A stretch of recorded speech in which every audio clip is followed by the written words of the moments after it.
Hello there, and welcome to Dungeon Bits. I have a subtype on my channel that I like to call Tabletop Tidbits, where I talk about all things tabletop role-playing games. And today, I thought, well, these videos are pretty personal to you guys, hopefully people who love tabletop role-playing games, whether that's just D&D, or whether you love all kinds. Today, I thought a very personal thing that we could get in contact with, because I posted a video recently, a short, I should say, where I asked people about the most obscure and strange and weird little game that they want to know about. And I could go through all those comments and go through all those games, but that would be a lot of searching. Instead, what I thought was, for now, because I really want to do that, I really want to go through everyone's picks, is to go through what I have on my shelf. The games that are always behind me when I make videos. What are these games on my shelf? There are some tucked behind the shelves here that you can't see, but there's a bunch of tabletop role-playing games here. Now, these are the games I have physically. I do have a bunch of PDF ones I could show you, but that would take too long. So, I thought, why not, as a little personal sit-down relaxing session here, let's talk about these games that I have on my shelf. There are probably more games I would love to show you, but I just don't have the physical versions of, because they're either expensive to ship or other reasons. So, let's begin from left to right. I'm not going to go through like a massive analysis on each one. I'm going to give you my thoughts and what I like about them, what I think is a bit strange about some of them, maybe, but we're just going to go down the line and we're going to sit down and have a tabletop tidbit together. So, at the left, you might not be able to see it, we have Break. I got the premium, is that the, I don't even know, is that what you call it? The premium stuff? I stuttered the fuck out of that. Break. I have the special edition, I think. And Break is an incredibly sort of interesting, perplexing game to me. Because it's a game that contains, like I've mentioned in another video, most recent video that I put out, that it's got a full, complete player experience within the book. It's got the rules for players, for GMs, a bestiary, and all kinds of stuff. And if you're questioning whether you would want to get this game, if you like anime, you will love to pick up this. You want to have some D&D times, like OSR style, like older edition, just exploration, less of your characters being like superheroes and more like them being adventurers, something that you might actually see in like a sort of like isekai kind of show. So the game is really interesting for that, if you want to play that sort of game. And what I will say is, I'm not a colossal anime fan. So when I purchased this, it's not like, oh, well, it's the ttrpg for anime fans. I'm not that much of an anime fan. I've not watched a bunch of animes. I've only really watched anime that my friends have been like, you should watch this, let's watch it together. And I went, okay, I'll watch those, and enjoyed them. Break is super, super fun. I like, on the inside, the art is very clean. It's very nice to look at. There's a lot of art within, a lot of pictures to really capture what's going on. And what's really interesting as well is, it does also have, amidst all the rules, there's like a lot of world building help in there. There's probably not so much world building stuff that makes you feel like this is its own like unique setting that you can run with and just go with. You're probably gonna have to make a lot to go with it. It's got some setting stuff. It's got some help to make cultures and how to adhere to the cultures within the book. The little symbol here at the back, that is actually the world map that you can actually see from certain pages in the book. And it's really interesting to see the different regions in which you can play in, and as a result, depending on where you come from in that region, you can get a completely different background. For example, if I can quickly find the background stuff for this, you might be, if you come from the Wistful Dark, which is this section, sort of towards the left, the Wistful Dark, you could be a Nightwall yeoman, or you could be a Shadowlands nomad. How about a Merc Dweller? How about a Guild Agent? Meanwhile, if you go further towards the Twilight Meridian, you'll also see that you could be, instead of those, you might be an Orphaned Shinobi, a Shadow Sea Pirate, maybe a Shining Sea Fisherman. All sorts of stuff, and it includes stuff like what their language looks like, what the aesthetic of the place looks like. It has a full cultural spread that you can just view, and it's beautiful to think about, like, oh, what characters could I create to really fit in this world and make it super cool. But to highlight, not only just like, oh, what the, the stuff that everyone would say about this game, what is one thing that I think is like a unique grabbing point to why you'd want to play this game? Well, amidst all the things you can play, and there is like a complete unique list of ancestries, it's not just, the usual elf, dwarf, human, maybe a halfling. No. This is anime to to the last degree. In terms of what you can play in terms of classes. I'll run through all these. The classes are, which are called callings. You could be a factotum, which is like basically the mum of the group, the mother of the group. You can be someone who's purely supportive and can do a lot of cool stuff. You could be like a great cook. You can help people out. You have an ability where you are completely not going to be attacked by the enemies unless you attack them, because you're just like an innocent bystander. You have the champion, which is like the fighter-esque character, which is really cool. You have the sneak. You're kind of rogue. We have the raider, which is like a ranger, but also a very DPS focused character, which I love. The battle princess, which is like I mean, again, I'm going to start relating to D&D, which almost seems blasphemous, but the battle princess is kind of like the paladin. They're the good-natured, sort of a support, but also a fighty character. They can have like a holy boon sort of stuff. You have the sage, which is like your mage, and they get a lot of spells, which are really cool, the way that the spells work. I love how it works. They're not like spells with slots. It's more like you get to use these things in your adventure as these little powers to shape the game, and some of them feel like more cantrips, some of them feel like more specific spells, and per level up you get like one. So you could get a whole level up to get one spell, which might make someone come down with like pox, or there's like a spell where you make a big stream of light to distract people, all sorts of cool stuff. And because there's less spells, it makes you feel like an adventurer rather than just like a superhero out of D&D 5e. Murder Princess, which is the sort of like badass DPS, like debuffing character, and the Heretic, which is like kind of like the Warlock. Instead of, you hear Heretic, you think Warlock, but it's more like they're a summoner. All of their abilities are based on, well, most of them are based on summoning a creature which imparts a buff or does something to help you in combat, either combat-wise, buff-wise, whatever. And it's great. But as for the ancestries, as I said, if I skip past all the callings, with great art, great ways how it plays, love it. If you get to the ancestries, you could play as, let's get to the full page, you could play as a human, but it also has in brackets, native. You can play as a chib, or a cheeb. It's like chibi. It's a halfling, yeah, but there's a little chibi dude. Think like the Lalafell, but I guess less haunting looking. The Tenebrit, which is like a devil kind of theme thing. Then, the thing that'll really grab people, human, again, dimensional stray. Someone from another dimension. Someone who may have been pulled into this reality from the real world. And there is this mechanic going on.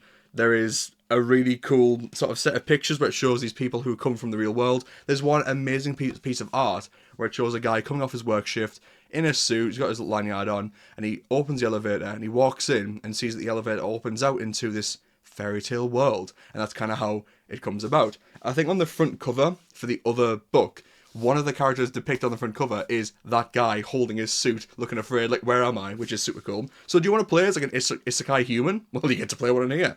I mean, there's also other things like cat people, Groon, which is like I don't even know how to explain it. There are green peoples with fin-like ears that kind of resemble troll, orc kind of things. A Promethean, which is like a snake god person, mad. A goblin, which look horrible. I hate this style of goblin. I hate them so much. They're like massive, like pig nose, big eye. It just makes me think of how many horrible things have we seen with goblins when it comes to anime. Dwarf, elf, and biomechanoid. Where the cool thing about the biomechanoids is that they're robots and they're made for some purpose, but no one biomechanoid looks the same. They all look different, which is really sort of interesting. And yeah, I could go on forever. There's all sorts of fun things in there. Beautiful, wonderful art.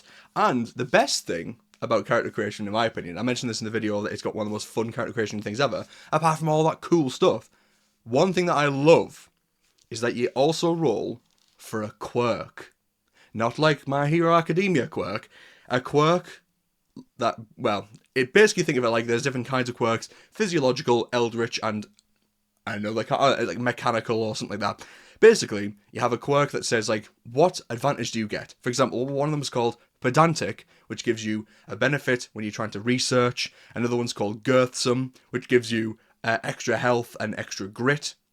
But they also have disadvantages. So yeah, this is a game that gives you a disadvantage to work around, to give you a character that feels a lot more like flawed in places. They're not as powerful, and they also have a disadvantage. They feel like real adventures, which I love about this game. And to go again into the bestiary. The bestiary is wonderful. I think it's hilarious. You have your typical slime monsters. You have skeletons, which are all incredibly what's it called? They love themselves. Yes, the skeletons are like proper big-headed, which is hilarious. You have big old bats. You have maids, battle maids, and the best guy I mentioned in the video, high heel wearing butlers. Do you need any more reason to buy this game? All sorts of fun stuff. Dog people, skelly boys, necromancers. There's even just a cloud. There's a cloud that makes you have a bad day by just hanging over you, giving you the bad times. Zombies that love to peddle stuff. Like, they love to sell you things. Giant crab crystal monsters that look straight out of Pokemon. All sorts of really cool stuff for you to check out. It's not your typical sort of fantasy tabletop role-playing game, and it's incredibly fun to just look through all the different ideas. I so want to run a campaign of this, just for the different feel of the game, different sort of ideas to present. There's a dark, horrible creature coming from the forest. What is it? Is it an owlbear? No. It's like a slime monster. Something hanging overhead. Is it a swarm of locusts? No. It's an evil cloud with a little angry face that's raining down at you and giving you lightning strikes. So much fun. Anyway, let's move on. From left to right, we have this book here, which I mentioned in another video, its own video, the Game Master's Book of Legendary Locations. I keep this on my shelf because I think this book is well worth your time. There's probably even more well worth your time content to find within the other books that they've made, which there's like rumours and adventures and all sorts of stuff that you can get from these people. But this one, I love that you can roll not only for a random location for your characters to stumble across in an adventure, it also gives you just a whole heap of content showing you how to go through this whole thing. Oh, it's wonderful. Small locations, medium locations, large locations. You can do it for one-shots. You could use these for just complete games. You'd be like, oh god, I need to run a one-shot. Cool. Pull up one of the large locations. There's the game sorted. So much fun and super useful. I'm not going to harp on it too much because it's like a resource book rather than like a full game book. But yeah, definitely recommend if you're a D&D player. And even if you're not a D&D player, you can probably adapt the stuff in here really easily to work with whatever system you're running with. So, let's move on. I don't want to spend too much on there. Right, to go along. Deadlands! I saw someone on the short that I mentioned previously about obscure games. They listed Deadlands as an obscure game they'd love to play, and I guess, sadly, it is. Savage Worlds is super popular, and Deadlands, I thought, was super popular, but according to this person, they thought it wasn't that popular. I mean, it definitely isn't as popular as, Pathfinder and D&D, obviously, but Deadlands is a Weird West Savage World game, which the Savage World system I've never got too much into, really, but I had to get it, because when I purchased it, one, it was super cheap, and I love to look into the games that have, ran through this is like a proper bones of the hobby sort of book, and I really wanted to check it out. But wonderful art, I love the stuff within, I love the strangeness that you'll find on every page of the setting, and that's mainly the reason I want to get it. This, in combination with Frontier Scum, was a great one-shot that I ran, and I'd love to run more of Deadlands, Weird West sort of stuff, but honestly I couldn't comment too much about this one, because I'm not that knowledgeable about it. It's more of a thing where I got on there because I wanted to have it, and I wanted to look through it at some point, but as of right now, I do recommend that you pick it up, if you want a Weird West sort of vibe. I feel like it encapsulates that vibe so heavily. If you want more horror in that, you could probably find another Western style game that encapsulates Western horror like that. If you want a very simple game, I would recommend Frontier Scum. So there's plenty of options for Weird West, but you can't go wrong with Deadlands. And the Savage World system, I've heard, is very lovable for some people. So, yeah, I won't talk about it too much, because next we have something a bit more up my alley. Scum and Villainy! I've mentioned before in a video that I just want to talk about Scum and Villainy, so let's talk about it now. Scum and Villainy uses the sort of Forged in the Dark rolling system, which, if you're not sure what that is, do you know Blades in the Dark? That incredibly popular ttrpg? Well, it's got the very similar sort of vibe in system. It's got a very similar vibe in mechanics, should I say. Scum and Villainy is a setting, it's a game, and it very heavily, bases itself on the sort of Star Wars sort of vibe of game. And when you read through it, yeah, that is absolutely the case. One thing that I will say about this is it's a game like Star Wars. For me, Star Wars, when I play like the Edge of the Empire sort of game, I always see it as like a humanocentric, but not human, like people, alien people centric. What would you even call that? Like, I have this problem with it when I'm designing sci-fi stuff. What do I call all intelligent alien species? Apart from just like species, but then you could call that for like alien species. What do you call a folk? Anyway, a folk-centric sort of game. But even with that being the case, there's not really any rules for enemies, because it's not that kind of game. Which I don't know. But when I see like adventure sort of game, yes, it's cool to have just like, you know, running side quests like your space pirates and space truckers. That's all well and good. But even rules like games, like the one I'm going to talk about in a sec, they have rules for fighting enemies. But there's not really that in here. Or at least, if there is, I've massively missed it. You can... The character creation goes across a number of classes. There is, in terms of the system, FTL, or what's it called in Star Wars? Like, warp speed? Jump speed? What is it called? What is... Light speed! There we go. Light speed. In Star Wars, there isn't light speed. Instead, on the front cover, you'll see this sort of like... circle object. That is a jump gate, which you use to basically like send yourself across the galaxy, which means that travel has its own sort of unique feel. There is what's called the way in this, which when I read this, I was like, God damn it, because I wanted to use that obvious sort of the Force allegory for my sci-fi game. The way is the very much the Force replacement. If I was going to run a sci-fi game, I'm going to be honest, I'm making my own sci-fi game, because that's the sort of sci-fi that I want to play. Scum and Villainy is a really cool setting and book combo, but I don't think I would run a full setting of it. I don't think I'd run a full campaign of it. If I had someone who wanted to run a Scum and Villainy game, I would absolutely join in and have a bunch of fun adventures, but I don't think I find it as fulfilling to run a game from what I've read of the rules. I don't know. Again, you can create crew, you can create your characters. The art in it is very fun. It's all very like streamlinedly laid out.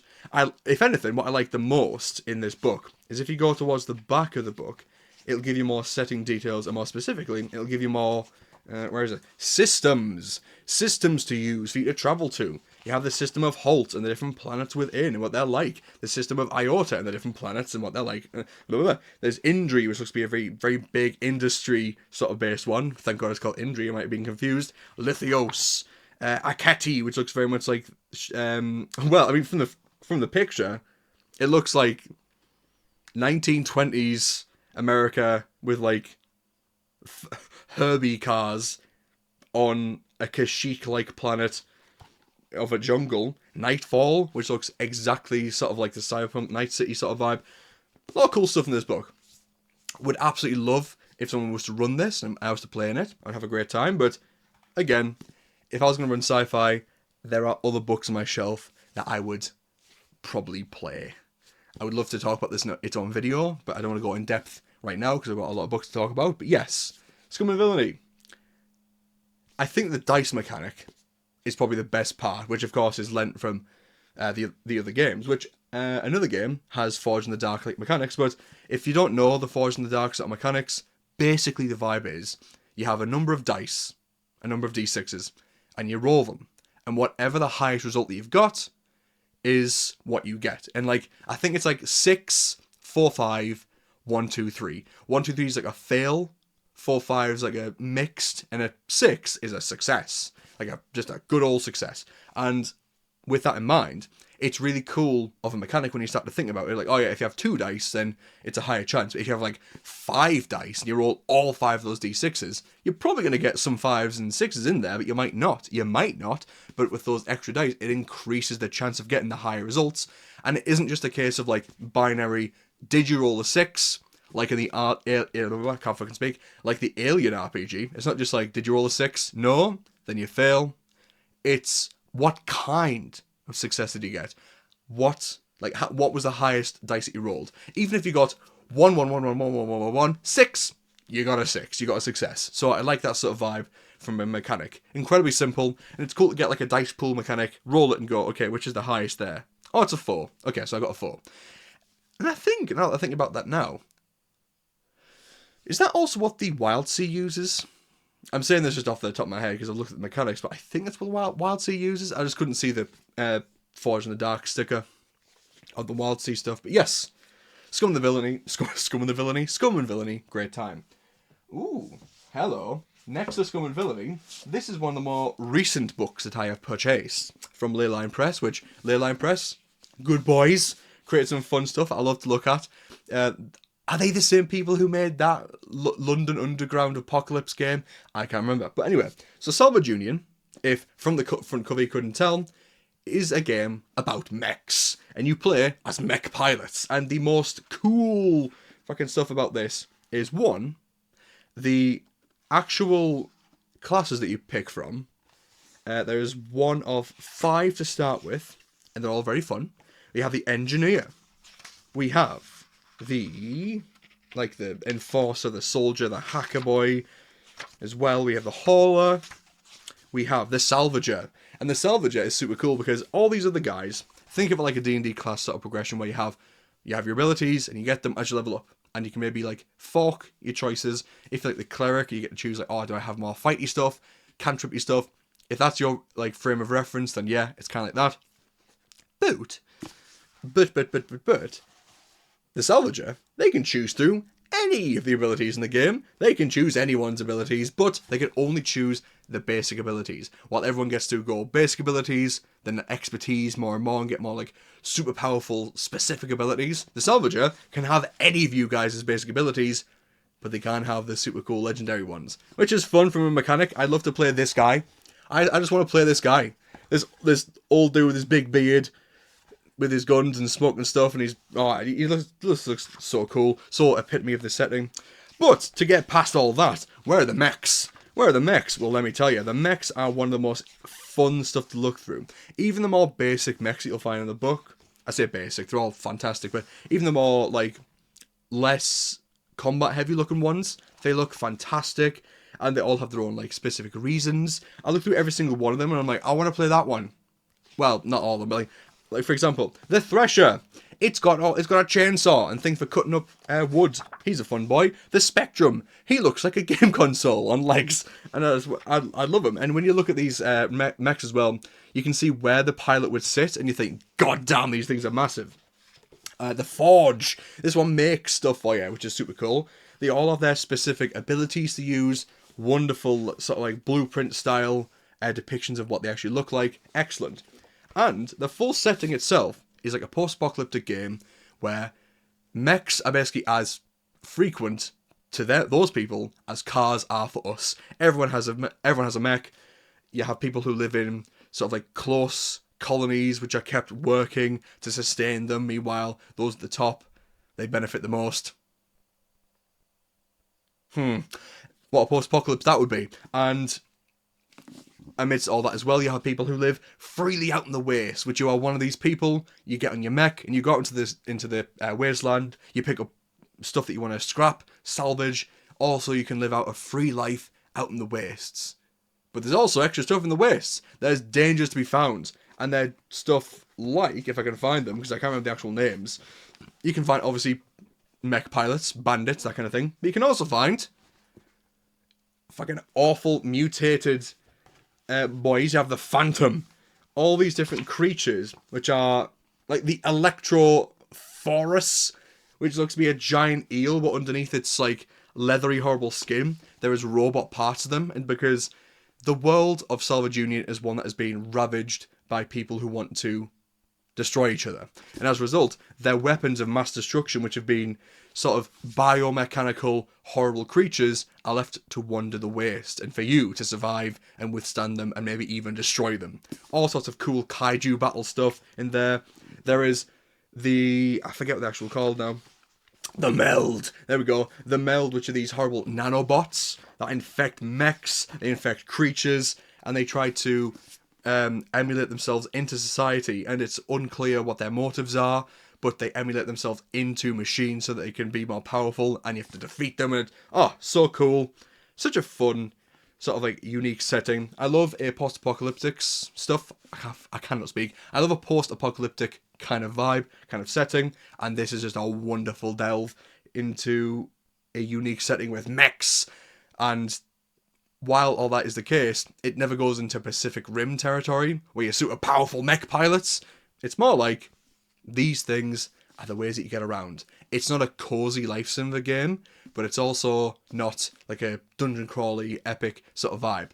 This would be a great mini campaign game I would love to run for my friends, just to like indulge in the vibe of these tiny little mech pilots with big mechs in an even bigger violent world, and finding humanity in the small things, and it's the wonderful sort of stories that you can find in a narrative based game like this, while getting to customize your mech and all your weapons and your gear and have all these cool, super cool abilities to fight with. So yeah, super fun. Salvage Union, I think, is definitely a...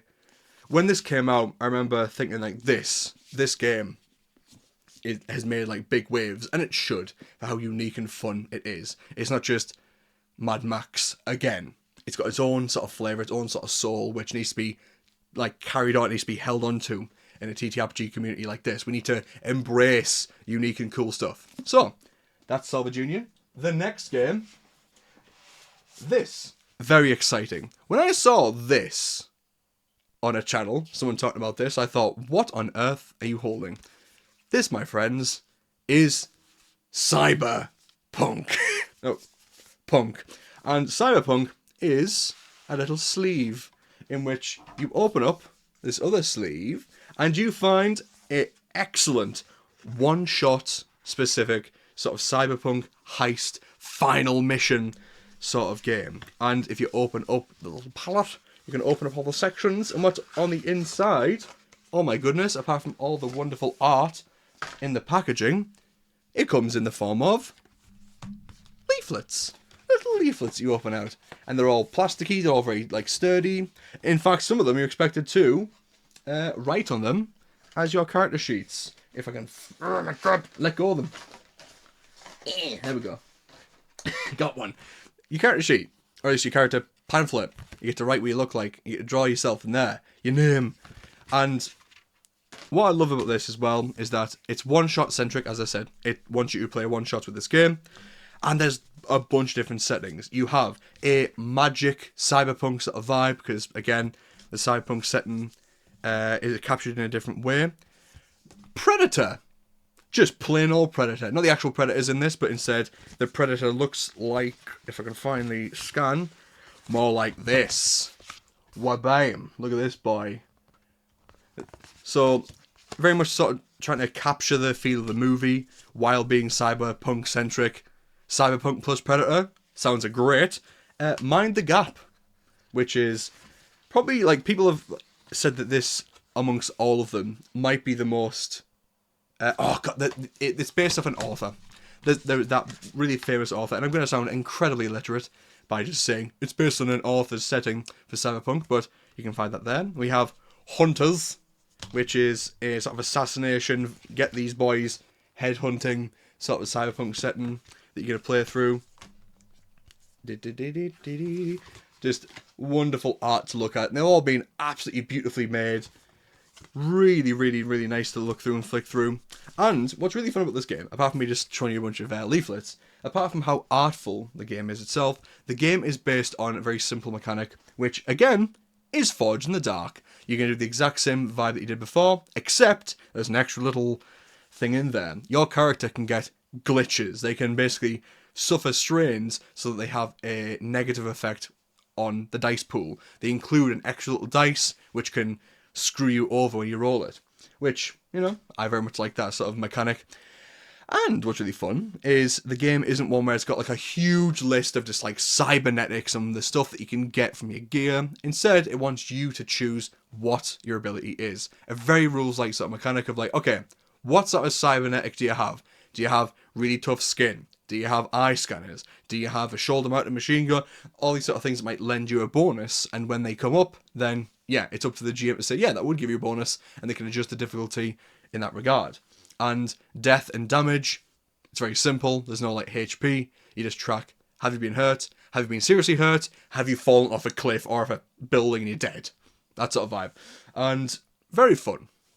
I would package all that away, but it would take me ages, and we'd leave that there for now. But that's Cyberpunk. I would recommend that you check it out. I love the Forge in the Dark sort of rolling system. I love the Rules of Light sort of stuff. I love the different just pamphlets you can flick through. And it's really fun to be like, okay, instead of buying like $40 for like a campaign for D&D-esque stuff and get the full book, I love that these just give you a one-shot. An entire one-shot within this pamphlet. And this is as much reading as you need to do to play this game. I love that. I love that if you play games like Mothership, a bunch of Mothership sort of games that you find made from creators, they'll do a very similar thing where they'll go, right, cool. This is just how to play this one shot, and it's on this pamphlet, and that's all you need to do. No need to buy a full book and go up the back. Blah. There you go. Just there's your full session of fun. There you go. With a really super rules-like mechanic. How can you go wrong with that?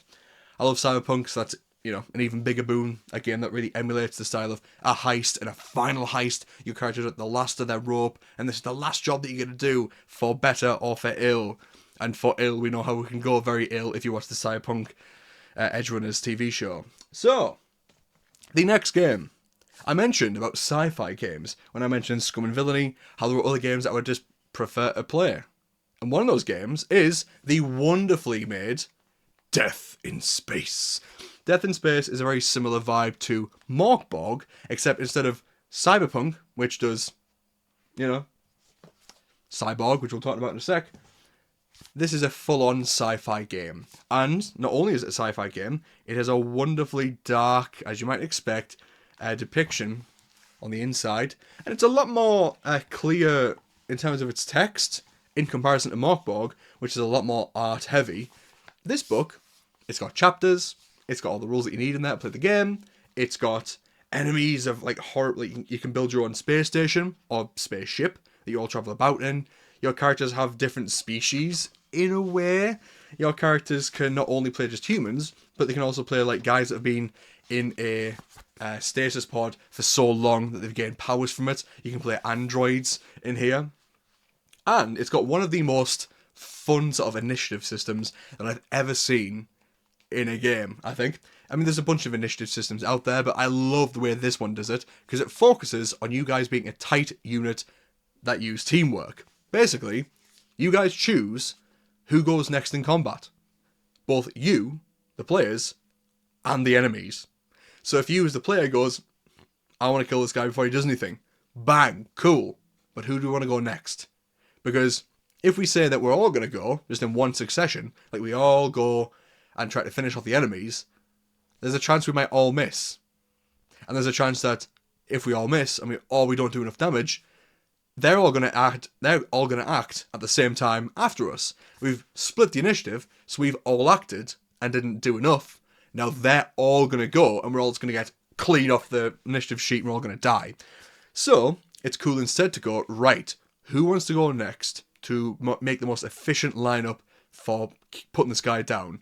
Which might actually include letting that guy shoot first, waste his shot, or miss, or move it in a position where it's better off.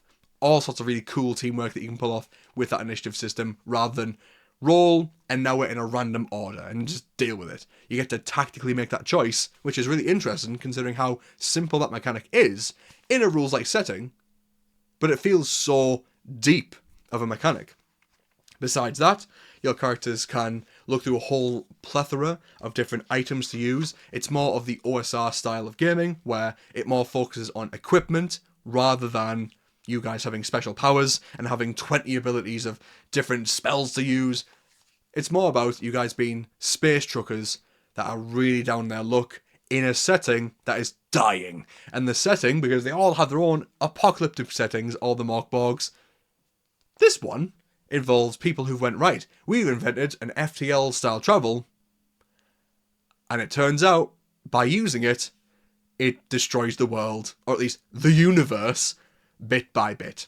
So by using this FTL travel, we have opened up the floodgates, and now the world is slowly starting to implode and rip itself apart. And amidst that setting, in the dark void of space, why not just irk out an existence for what little time we have left? That sort of depressing space trucker-esque vibe, and it is an amazing game to flick through. If I was going to play a sci-fi game of that sort of vibe, of like a dark, or like one where you're not Jedi or anything like that, I would 100% pick Death in Space. If I wanted more combat-centric stuff, well, I'd probably go for the game that I'm making. But more about that in another video. More about that in another video, maybe. Death in Space.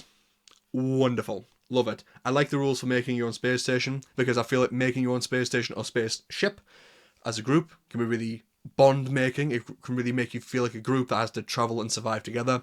And it's really fun to just make your group together and be like, right, okay, tell me a detail about your room in the ship. Tell me a detail about why you included this system in the ship.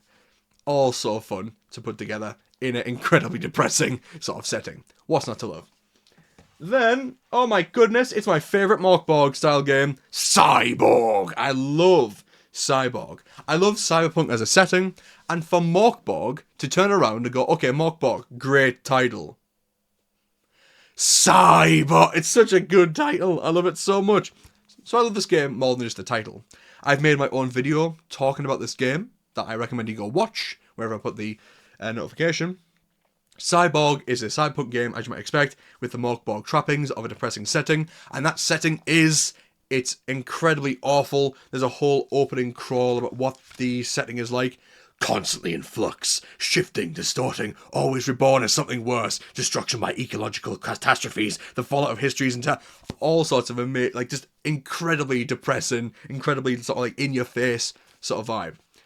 Now, what I think people will like about this game is that in comparison to the Cyberpunk 2077 official game, Cyberpunk Red, Cyborg is rules light for a start. So it's not as incredibly complex, which the actual site on the Cyberpunk game, it says, this game is complex. Which does not just turn you off, it turns me off, and I've spoke to people about that, and they went, that sounds horrible. The fact that you go like, yeah, this game's really complex, that's not going to make me want to buy it. And yeah, this game's rules light, you can play it in a super cool setting, just like Cyberpunk, and if you wanted to, I'm against this as a thing in general, but I love this game so much that I guess I'm a hypocrite now. You could play 2077, but just use this. Use these rules and play out that setting. There we go. I'm a hypocrite now. Anyway, so with that being the case, Cyborg as a setting, what I love about it, apart from all the horrible places that you can go, which are so iconic as to what they're like, a big old city with their different corporations, the enemy, the industries, it looks fantastic. I'm not going to go too much about it because I've read the game and I've made a video about the game. Apart from all this stuff, the miserable headlines. This is the epitome of the setting for me. It's a world so horrible, so grotesque and strange, where alien plants can burst out of laboratories to terrorize the populace, where cyborgs and nuclear winter and horrible, horrible corporate dystopian stuff. Amidst all that, if, in the similar way that you have the Doomsday Clock in Morkborg, there's a similar thing here. And it says, are we living in a simulation? Rector Magnificus, Professor Dr. Duru, Evren, at the CYU, has found proof that the world is a simulation run by unknown entities. Evren could not be reached for further comment. In 12 hours, the simulation resets. Replay the entire campaign. That is so cool of a meta point of view, because Morkborg, Pirateborg, the Borgs in general, they'll try to go with this doomsday clock of like the world is ending. How about a world that is so absolutely repugnant, how humanity has went too far and destroyed itself too much and has came back as a more like cancerous, tumorous, horrific reflection of what it once was, that it can't possibly be real. Can it? And you get to play out you rolling that last d6 or whatever it is and realizing that, oh, we're all in the simulation. That very Matrix sort of vibe of like nothing is real. What is real? I love it. Such a horrible end to a campaign, and all the art is fantastic as you'd expect from the people who made Morkborg. It's a lot more readable, which I like, than Morkborg. Like, you can flick through the pages, see amazing art, and have a grasp on like how you actually get these things. Everything's laid out in a nice way. There's no like scattered around the page sort of vibe, which again I'm not against. I love the sort of artful approach that Morkborg does, but I love that Cyborg does this, and it's much more readable. The mechanics are a lot more forgiving, I guess, because your HP in this is typically a bit more than in Morkborg, but that's because the weapons you get in this, because they're guns as opposed to like a club made from a bone, they're much, much more deadly in this, and you can get guns that have auto fire, which just does more damage. So it's much more brutal. And when I mentioned about the whole Cyberpunk 2077 thing and using this game instead, this game has much more of a like punk rock, metal rock, just like hard metal in your face sort of vibe, and it's much more quick paced. You don't have to sit there and rules lawyer the whole game out every single time you sit down. So as a result, the game just flows, it goes. It's a full non-stop sort of game session until this game session ends. And for that reason, that fits the chaos and the destruction of Cyberpunk more than I feel the actual game that's licensed by CD Projekt Red actually is, in my opinion, and in a lot of people's opinion. So, with that being the case, Cyborg. Get it? It's wonderful. If you haven't got Morkborg, I think you find it together. If you love Cyberpunk, I kind of like this more than Morkborg, but that's just because I love the setting and I love the content within this book. It's longer, it's got more stuff in it, it's more of my vibe. Perfect. And look at that front cover. And the name, it's so good. Anyway, moving on. Pirate Borg. Pirate Borg, for me, is a bit of a odd case.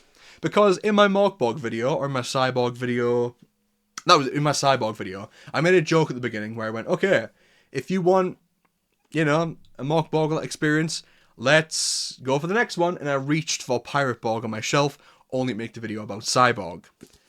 Pirate Borg, for me, it's not a bad game.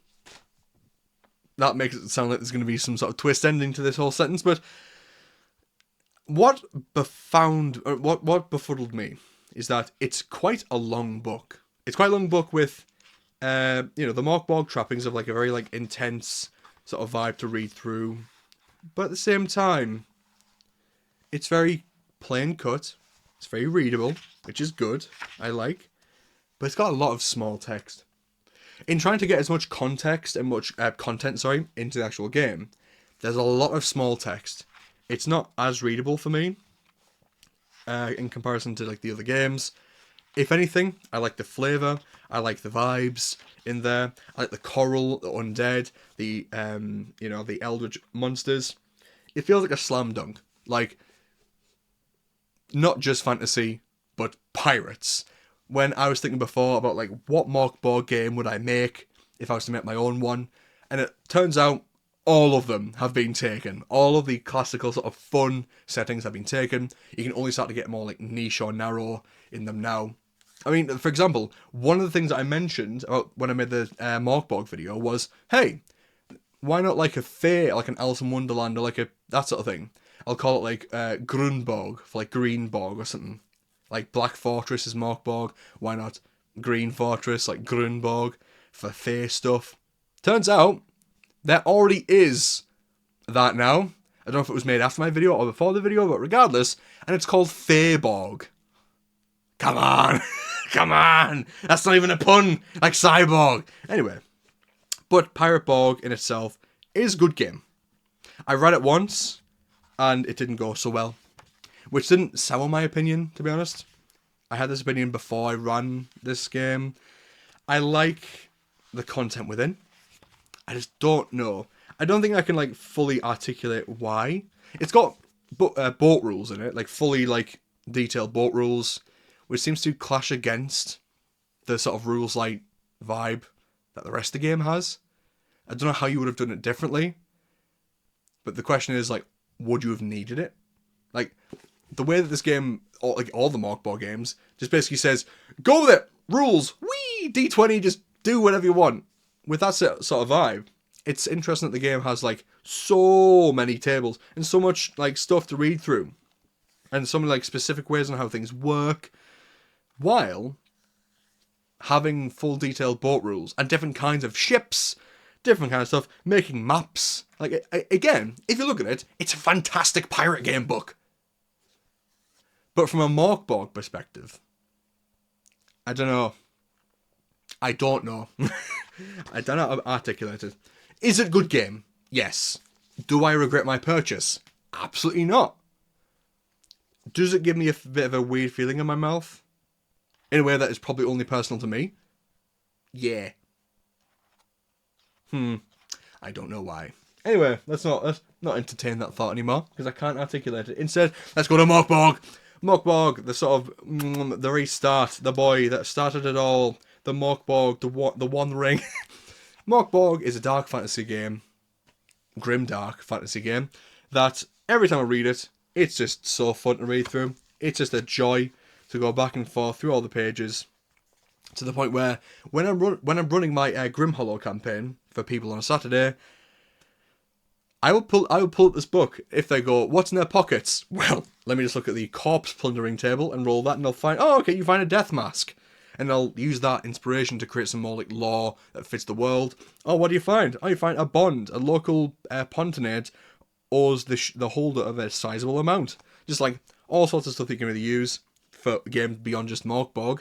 And do you know what's sad? I've never actually played Morkborg. I've seen people play it. I've used the book, but I've never actually played Morkborg. I've played the Borg games. I've run Cyborg twice. I've run Pirate Borg. I haven't run Death in Space yet, but again, love all the stuff within. But I haven't run Morkborg, and I could have run the other games, but I just chose, hey, Cyborg. I love that. Meanwhile, Morkborg is just sat there going, please play me, because it is fantastic, and there's so much content for you to get. The book is completely free, technically, if you go online. So you can just go online and get all the rules and play the game now if you wanted to. You don't need to buy this book, even though it's fantastic to touch and to read, and it is so nice to look through. You can play that, and there's so much content about Morkborg. Your content for Morkborg does not end with this book. You could go on such a massive march and get all sorts of fantastic sort of rules light and just adapted rule stuff.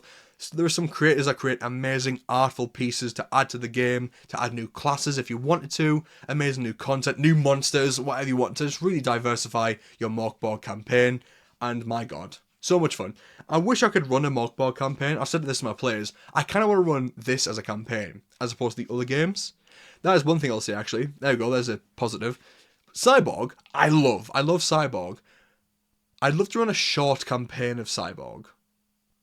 I don't know if I'd love to run a short campaign of Morkborg. I think I'd love to run a longer game of Morkborg. I'd love to run the Morkborg campaign until it literally ends in the usual way, which is, the world ending, as the two-headed basilisk predicted. I'd love to do that.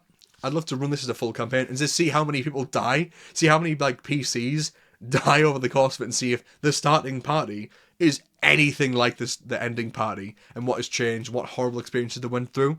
I'd love to experience that as a full campaign in Morkborg. Meanwhile, I'd love to run a short story arc for Cyborg. Maybe that's because I feel like fantasy has, in my mind, become a very homogenous sort of what is game anymore. Fantasy is just a place where you go, boom, you don't have a phone or a car, and anything else can happen. It's Lord of the Rings somewhere buried in there. And this is just, hey, what if it was just that generic fantasy that you have to sit through every Saturday for game night because no one else can fathom anything else for a game, and made it more interesting because it's more dark and gritty, and dark grittiness tends to linger in your mind to be more interesting than just superheroes dressed in magenta and pink. So, yes. Love Mork Borg. Love the physical book itself for the wonderful pages to sit through. The absolute sheen on these different pages. Fantastic layout for the weapons. I love how when you go to the abilities, you can find this is just like, this is a classical painting. Then the next page, oh, a heart. A heart with some pages on. This tells you how to get your health and all that stuff. Such a good time. Yes. I could talk about Mork Borg, but God, who hasn't heard about Mork Borg before? If you've not played it, if you've not got it, if you've not read it, give it a read and know why everyone loves this game. Next. This was something I was thinking, do I make a full video on? But I've not mixed reviews in the game, but I've mixed feelings on whether I should make a full video on Shadow Dark. Because Shadow Dark is just, like, when I read it, it's doing a lot of things right. It got a lot of awards, so I feel like I don't need to sit here slurping on it anymore. It got awards for its layout, which you can see because when you open the book, unlike Pirate Borg, where it was like, there's a lot of small text, this book gives you very clear, on the page, all the text is very big, so you can read it, very readable, laid out very clearly, lots of tables for content. The middle has a bunch of just random tables, and I've got the, what's it called? Bookmark ribbon. I've got the bookmark ribbon there, held on the tomb, because when I run dungeon crawl stuff for D&D, I'll maybe go, what's in the next room there, Shadow Dark? And yeah. But one thing I will say is that the game is focused on the, even though it's a bit more gritty, the game has a lot of basis. Not in gritty stuff, but in, generic 5e. And to be fair, that's what it is. This game is 5e, but just went, what if we just took out all the bullshit? And it's just the OSR classical dungeon crawly vibe of the previous editions of D&D, but made for D&D 5e players. And you can see that throughout. I like the rules light approach for the monsters, even though I've never been a massive fan, in my opinion, of the way that the old stat blocks did all the arrangement of details. Do you know how now people have all these conversations about, the stat blocks? Why isn't the CR at the top? Why is it at the bottom? Why isn't it in the middle when I don't need this? I need that information there. I need to know its title, what it is, and what's its CR. That's important to me. The content. Do we need more text, less text, abilities? Instead of all that, the book's like, hey, a stat block is about this big because it's got all the information. But unlike modern stat blocks, where they're laid out in parts, title, monster type, CR, abilities, languages, that kind of thing, where it's all laid out in sections. Classical games do this thing where it's just got all the text next to each other. To read it out. I'll try and read it out. AC 11, HP 1, attack 1, sting, +1, in brackets 1 plus poison. That's on one line. That just told you its armor class, its HP, its attack, and what it is, and the damage it does, all on one page. And I'm not a fan, because even though the stat block is small, it just makes me it's more confusing to me than an allocated place. If I'm in combat and there's a bunch of different enemies and I go, okay, cool, you're fighting this siren, okay, where's its movement? There it is, and it's dexterity's 2, okay, cool. Then you have to read through the whole thing to actually find the information that you want.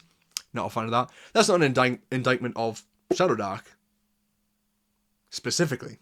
It's not an indictment of, it's more of an indictment of just the classical way that they did that, which they developed forward. And some people decide to go back to that, which I'm not a fan of. Anyway, you got magic items, monsters, the classes. It goes with the classical 4-class sort of vibe, which I'm a fan of. It's very simple with the classes. There's no real extra abilities beyond level 1. There is, if you were a spellcaster, maybe.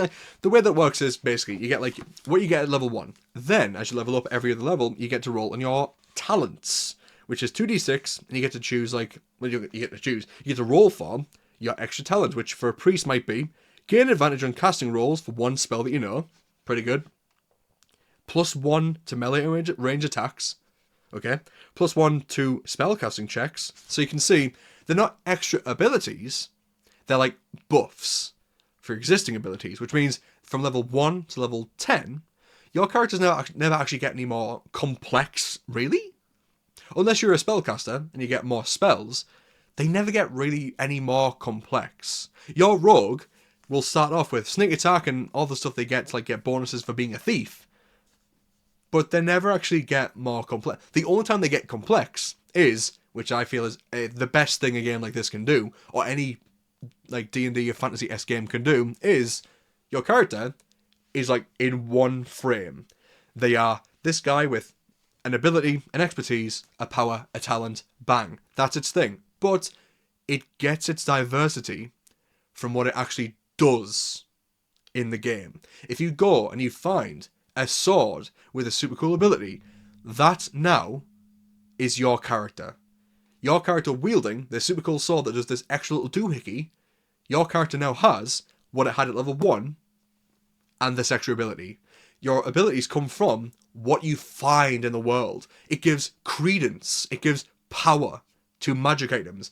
It's really weird in D&D 5e when you go, oh my god, look, it's a bag of holding that lets me carry more things, which, cool. Or like, oh look, here is like a headband that gives me more intelligence, super cool. But then you have like, oh, here's a sword that lets me do more damage. But if I use a standard sword at a certain level, like level 5 probably, this sword counts as a magic sword that will overcome resistances. So at this level, I've outgrown the need for magic items. Because that ghost who only takes magical damage, my not magical sword is technically magical damage. Like, the game's abilities in 5e and these sort of games that like quite, they do all this now, they'll just take away the need for some magic items. They'll be like, oh, a cool addition to expand your already massive repertoire. Meanwhile, I love how Shadow Dark goes scaling back. It goes, cool. You can swing swords good, but this sword that lets you turn into a bat, or this one that lets you hide in plain sight. That all is really cool stuff that I like, and that's why I think that Shadow Dark should be explored by more people. It's more dungeon crawl centric. It seems like, again, when you read it, it's trying its best, like, in the rules. The way it's the way that it's framed, more so than, like, you might sit there and go, well, that's not how you can actually play it. Of course you can play it in other ways. The way that it's framed, it sounds like it's trying to make you get back into a dungeon. Because it's called Shadow Dark. And the reason it's called that is because it's based on the darkness in dungeons is like an evil entity, kind of. So with that being the case, it's like, well, you can't really get that vibe unless you're back in a dungeon. So anytime you see these sort of like downtime activities, it's like, oh cool, how do you just consolidate all of what you did on the surface to either waste your money, use your money to level up, so then you go, oh cool, we need more money, let's go back into a dungeon and go back into the Shadow Dark. So it's very dungeon crawl centric. So if you're not a fan of that specifically, and you want more globe-trotting adventures across a fantasy world, then you could use Shadow Dark, but it'll probably just kind of like go, meh, here you go. Here's some random encounters that you could encounter. Meanwhile, the rules for dungeon crawling is kind of where it's at. I mean, the thing that people rave about with this game is like, oh my god, the torches use real-life time to determine how long they last, which is a cool sort of like meta mechanic. I like when we're not just using the whole like in-game time thing. Like, how can we adjust what we think is right and the only way from 5e? How can we go, oh cool, actually, what if torches were just like what you guys at the table have to track by keeping it real life time? That thing that people rave about this game, it's only really relevant when you're in a dungeon. If you're above ground, if it's nighttime, then you're going to probably be sleeping. Daytime, you're going to be walking around. In a dungeon, that's where the mechanic comes in. So it's very mechanic-centric. It wants you to be back in a dungeon. So that's not a bad thing, but yeah. So if you want, you go anywhere, do anything sort of game, then you'll probably be disappointed by how much focus Shadow Dark puts on dungeon crawling stuff. But again, not saying this is a bad game. Love it. Great little game. Love the flick through as well, and just see how much flavour can be attached to very simple things like giving your character a title. Which, thinking back on titles, when it's like, oh my god, your character gets a title based on like what alignment they are and what class they are. For me, when I think of a title, and this might be just a language issue more than just like an intention issue, when I think of language, I think of like, okay, you have went and saved the blacksmith's daughter, you've killed the dragon, you have went to the swamp and you've slain the great beast, you have, you've killed all the goblins and you've saved the town. Those sort of actions give you a title in my head. Like, oh, you did a great thing, and people want to remember you as like the Doomslayer, for example. Those feel like titles. Meanwhile, it's like, oh, okay, because you're a chaotic fighter, that means you're a bad knight. I don't know, that sort of vibe. I don't really like the whole like, oh, well, there you go, you have this title now because you're this, rather than what you actually earned to get the title. Anyway, not going to go on about it anymore. Shadow Dark, good game. Good game. Vagabond. I talked about this in my video that I put out recently. Vagabond, what a great time. It's got a lot to love. The layout, fantastic. It's very clear. It's one of the only games in my head I can think of now which says, hey, you know how there's like 2 columns? Let's put a line down the middle so you definitely don't get any crossover. And in that way, we can actually put the text quite spread across the page rather than like in like tight columns, so we can have the text be a bit bigger so it's more readable. Wow, what an idea. And it's sad that like if anyone goes, yeah, let's do the exact same idea, then it's like, God, you're copying now. I just want clarity in my books. Anyway, you can find whatever you need to run the game. And what was interesting for me was when I read through the most newest edition of the book, it was interesting to go, oh, okay, they've actually removed some of the stuff that I kind of liked from the way it's all set out. For example, travelling.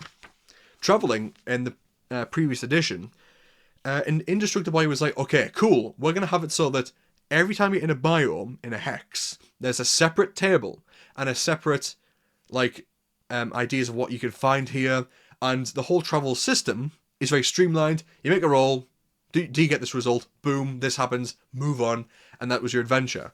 That makes the travel just like a interlude before the next part of the adventure. The story in the next part where you actually get into, rather than just like the story being tied up in this bit of travel.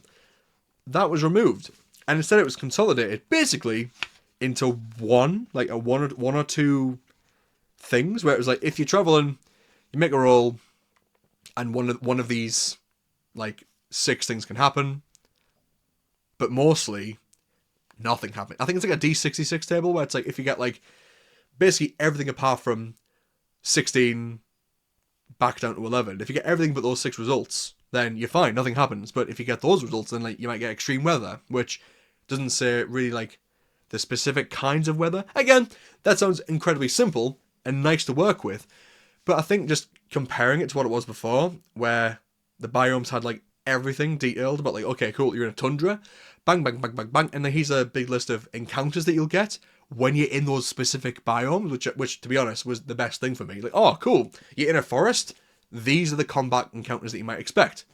Isn't that so simple?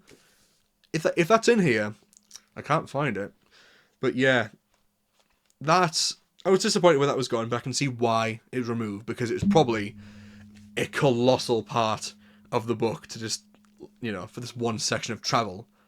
And it probably, for some people, felt overcomplicated, so it was just a case of, right, let's just scale it back. I get why it was introduced, but I kind of missed it. I have my PDF still where I had that on, and I like to look through and go like, wow, yeah, it's pretty cool. A lot of there's a lot of comprehensive lists for stuff. Like, as for the equipment, it has a lot of things that you can find in here. For example, you can get a basket, brazier, bread loaf, a can opener, cooking tools, coffee grounds, egg, a dozen of them, flour bag, iron pans, meals, different kinds of meals and their price, but never explains like what kind of like effect they have, which they don't have to have an effect, but fair one.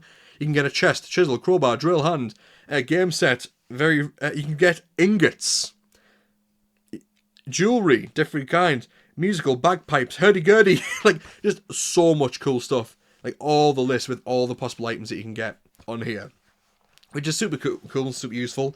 There's alchemical items, which you can make if you're an alchemist, and other people's. The art within there, Kit Bashu, I've probably got his name wrong, the YouTuber, the artist who made this in his sort of signature style to show how things are. I mentioned in the previous video about Vagabond that the spell casting can feel a bit wild to look through, because your class can get spells, as you might expect, but the way that it works is, if I can find it, you have a spell. You'll get a spell like, for example, Moon. Moon is a spell. Its base damage is cold, and the spell says the target sheds moonlight out to near for the duration. Shape changes are burning d6 while illuminated by this moonlight. Very simple. You can basically mark something and be like, boom, you're going to start emitting moonlight so that the werewolf is like afraid of it, or like they don't like it anymore. They have to move away from it. But the damage, super simple. It's a d6 by basic, cool. You can spend mana points to increase it. Very nice. The effect, as listed, you can choose, is the spell going to do damage and an effect, or is it going to do damage or an effect? And also, the delivery method. There is aura, cone, cube, imbue, glyph, line, remote, sphere, touch, which do something different. So they each have a different effect that you need to consider. They all have a cost. And the duration, you need to consider the mana point when you do that. And like the different parts, it's like, cool, I can construct a spell however I want to fit the situation. Isn't that amazing? Yes, it is. And it's also incredibly time consuming, because God, if you're the barbarian, you go, cool, I'm going to hit them with an axe. Okay. 8 damage. Move on. And then the wizard goes, alrighty, so the shape changer, I could either choose truth or moon. What do we think, guys? Do we make him confess that he's a werewolf, or do I just burn it out of him? Either way, if I'm going to do that one, I'm going to have to consider how much mana usage I'm going to use for its damage. Do I want to just do the effect? Shall I give it to you, or shall I have it like an aura around us? And there's a bunch of them in here. Shall I make it like a sphere instead so they all get affected? Like, what do you think? Like, that sort of vibe can just be like... that sort of thing can make you miss when you just go, cool, the spell's how big? They all take damage. Move on. Which, again, it's just a conflict of two different things. Do you want customizable, actually unique spellcasting systems? Yes. Vagabond. Do you want it to be simple? Yes. You can't have both. So, you get what you get. The bestiary, wonderful. I made a short about one of my favourite monsters, which is just the the redefined beholder called the Ogler, which its name is fantastic, and its description is fantastic, and it really reveals light as to what the game was designed with the intention of. Where is it? One thing that I think is a bit of a weird sentiment, though, is... I want to try and find this again. The first version of the game, the sort of intentions behind the game pages, the preamble, as it describes itself, it will go into like what is pulp fantasy, what is like the origin of pulp fantasy, the familiar and the strange, thwart the villains, common sense is king, order of operations, and then it includes. I mean, first of all, I'll say that the first version of that had included where it was like, right, you're going to talk about game, going to talk about fantasy game, but I'm not going to mention D&D, despite it being a quite heavy influence on this, as you can probably see, but I'm not going to mention it. I'm just going to call it the game, which I'm absolutely for with you doing, but, you know, in another way, like, you can't disagree that this is definitely D&D sort of akin. But then, the one sentiment that really made me go like, what is going on here? Action first, cinema second. Vagabond's combat system focuses on quick, power, fantasy violence over narrative tension. This is an action game, not a tactical war game. So it's not tactical, and it's also not narrative focused. So what is it? That makes it... If it's not tactical and there's, you know, you depict things like spaces and your movement across the spaces and how big all these things are and like what kind of casting durations and what kind of shape things take so that you can have it on a grid. If it's not tactical, then why even include any grid combat at all? You know what I mean? So if it's not tactical, why is that there? But also, it's not focused on cinema. It focuses on the violence, not narrative cinematic tension. That is confusing as fuck to me, to be honest. What's left then? You don't want narrative to like the challenge of how do we like navigate this combat, which is, you know, I find that pretty fun, but it's also not cinema focused. So what is it focused on then? It's not focused on the story and like how combat can be an avenue for story to happen, which, I mean, for example, in a recent game, the players want to spar with some characters, and during the sparring session, which would have just been a case of like, right, let's just do a combat where no one takes actual death, and you know, you just hurt each other and move on. You know, you can spar with some characters. I think they were like part of a guild, and they wanted to like spar and like, get to know each other.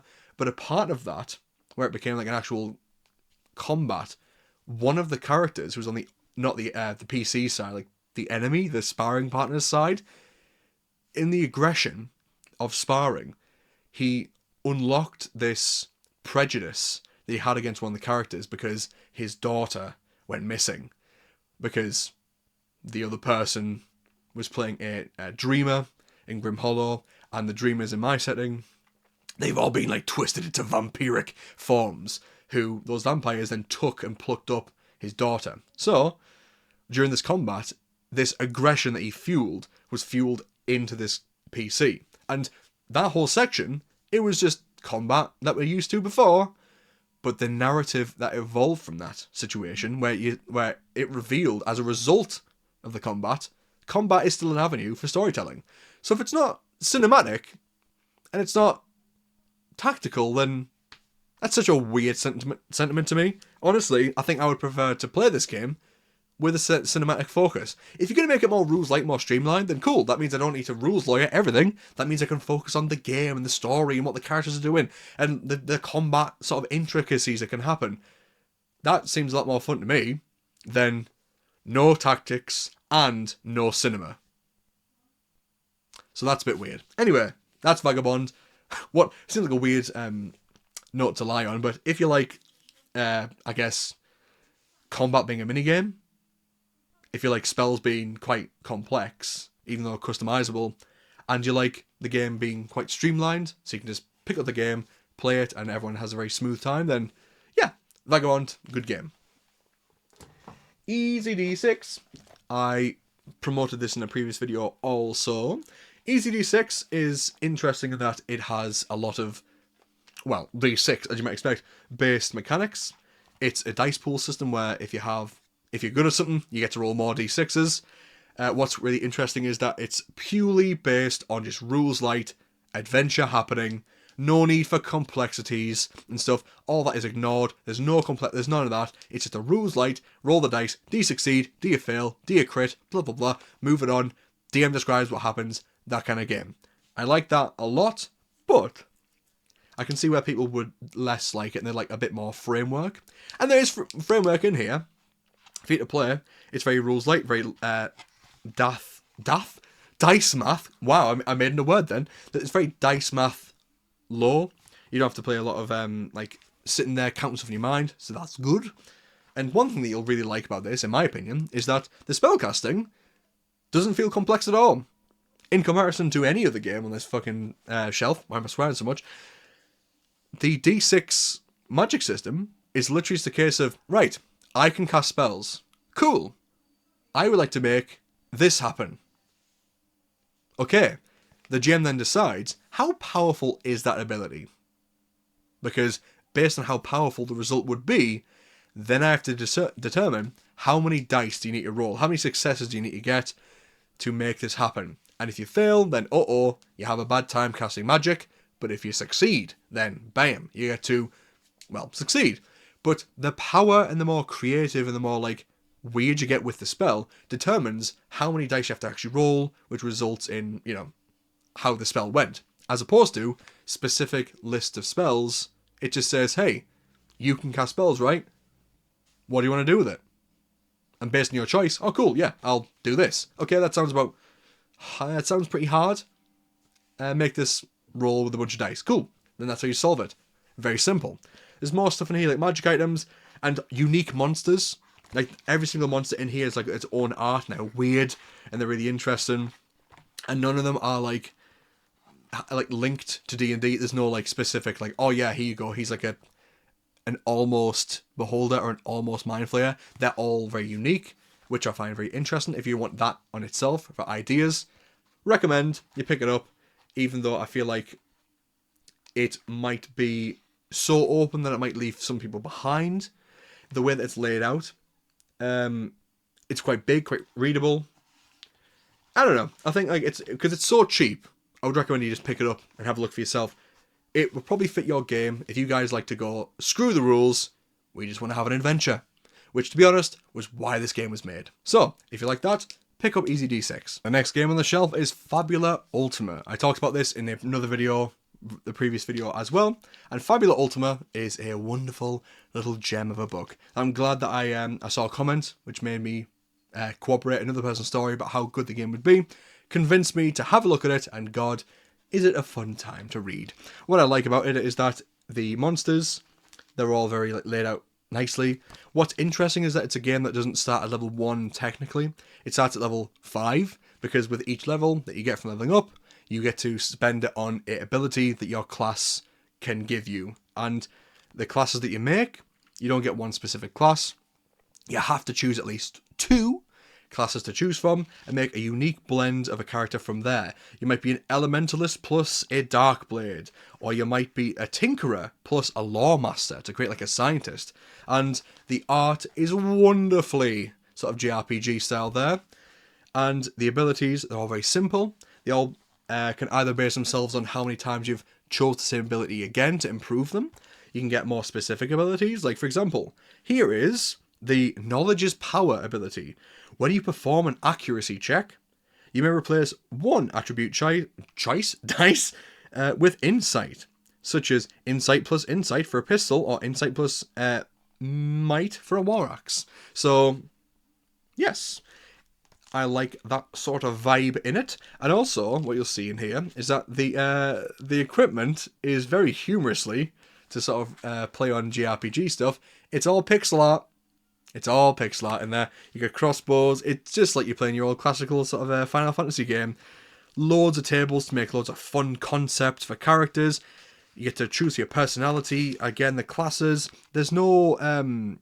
actually, no. It says you can play whatever ancestry you want, but there's no, like, specific ability tied to each one. So if you were like, oh, I'm going to play like a cat person sort of character that you might find in any of these sort of games, I'm going to play just like a human. You might even say, hey, GM, can I play like an orc? Like that sort of character in this setting? And they'll go, well, yeah, I'm building my own setting. It's very nature-based, so I think there's orcs in there, which you might find later. So yeah, why not? But regardless of your character's choice and what they look like, what they were born like, there's no like drawbacks or advantages. Everyone's on the same playing field, and instead it's all about the character classes. Another thing that I'll highlight these because they're definitely the most interesting part of the game, is the rolling mechanic. The mechanic in question is that you have 4 stats. I can't remember, it's like Might, Insight, and the other ones I can't remember them off the top of my head specifically, but the way it works is you have to choose to apply these dice in there. And the more I say it out loud, I was like, God damn it, this sounds very similar to Sanctum, sounds very similar to Blaster, the games that I'm making, but hey, I've got to highlight it where it's due.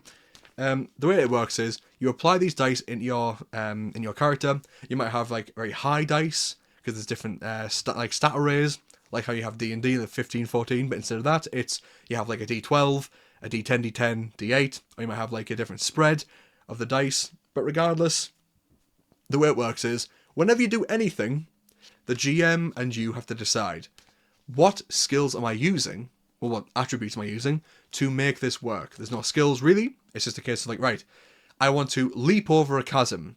You might think, I think that's probably might plus like agility, whatever agility is in this, but like might plus agility. You might be like, oh, I agree, I'll make that roll. But if your character is like more might based, and they're actually quite like, they're quite slow, so they're not as high in agility, but the GM's like, no, to me, this acrobatic long jump like thing, that sounds more like might plus agility to me, rather than might plus might. In that case, then cool. You have to roll the d12 that you have in might and the d6 that you have in agility. And you're going to roll those together, add up the result, and that will give you either a success or a fail, depending on whether you beat certain thresholds. There's no bonuses, it's just a case of adding these two dice together.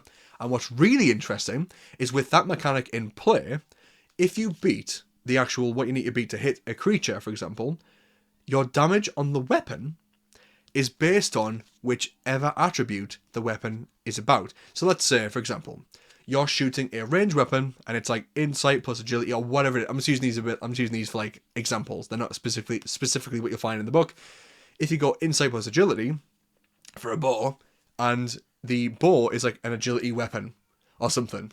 If you rolled, for example, a d10 and a d8, and the agility dice was the d8, and it's the weaker of the two, you shoot, but you get an 8 on the d8, and you get a, 4 on the d10, whatever it was. The damage is 8, because it focuses on what you rolled on that dice. The combined is it actually hit, but the damage is you look back down at the dice and go, oh, I rolled an 8 for the agility dice. So, the thing doesn't go, okay, roll a d20, add a bonus, advantage versus disadvantage. None of that. It just goes, cool, roll these two dice together. What's the result? 14? Yeah, you hit. What did you roll on the d8 that you rolled? A 7. Oh, I got 7. That sort of vibe. I love that very streamlined, just one roll solves everything sort of mechanic.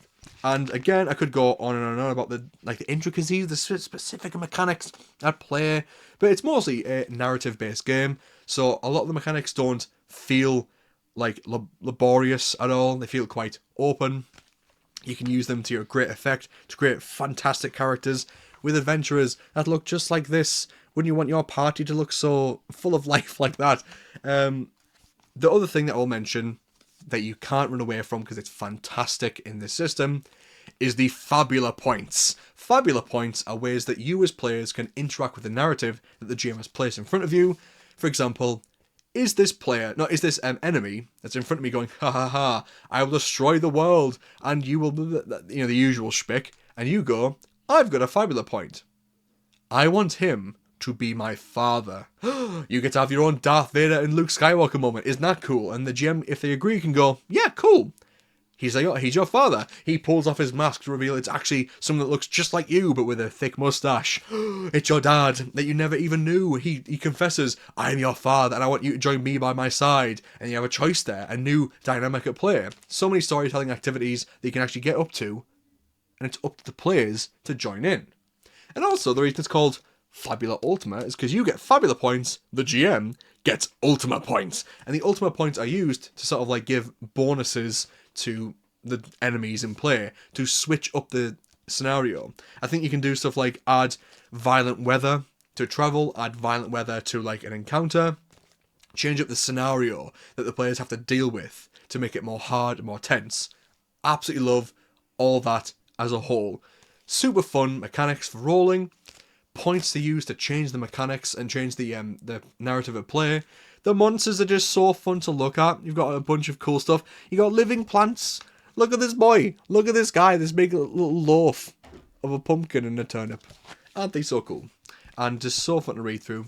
Couldn't recommend this game more. Even if you just read through it to get inspiration for your own games, of how you could bend the mechanics and introduce your own points to change up the narrative at play. So cool. And also, I totally want to just have this would be the only game that I'd be we need a session 0 to really go through what your character's class and character will be by doing the multi-class thing, because it's just such a fun idea. Have all your players run through and go, okay, cool, this is sort of concept I want. I want to be that character in the anime or the TTRPG or the JRPG who sat there yes, I believe this monster is actually that sort of vibe, and go, cool. You probably want to be a lore master for a start, and then is there anything else your character's all about? Not just being smart, but is there anything else? Oh, they're actually kind of sneaky, like a Sherlock Holmes sort of character. Oh, cool. Why not be a rogue? In combination with that. Oh, what if you're I'm a lore master, but I'm a hunter. I know all about creatures and what they're all about. Cool. Lore master plus the sharpshooter, and you get to be a bit more naturey boy. So fun. The spiritist. All sorts of options. for you to play your favourite envisioned cat girl druid that you've always wanted to play. Pick up Fabula Ultima, so fun. Also, I think one thing that I should say is like a weird thing. It's a soft cover book, but it's got like if you got the pages here, you probably seen me a couple of times do this to try to adjust it. It's got that. Got a black and white cover, and the covers over the top, which can make it feel a bit weird when you're like, so, Fabula Ultima is a really cool game that does... Anyway, so, the next book. Into the Odd. Into the Odd is a incredibly rules-like game.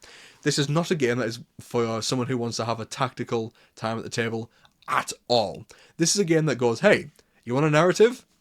These are the most baseline rules without it getting to the realms of like one-page RPGs of like the most simplistic setting, and not simplistic mechanics you can get. The setting is actually quite interesting.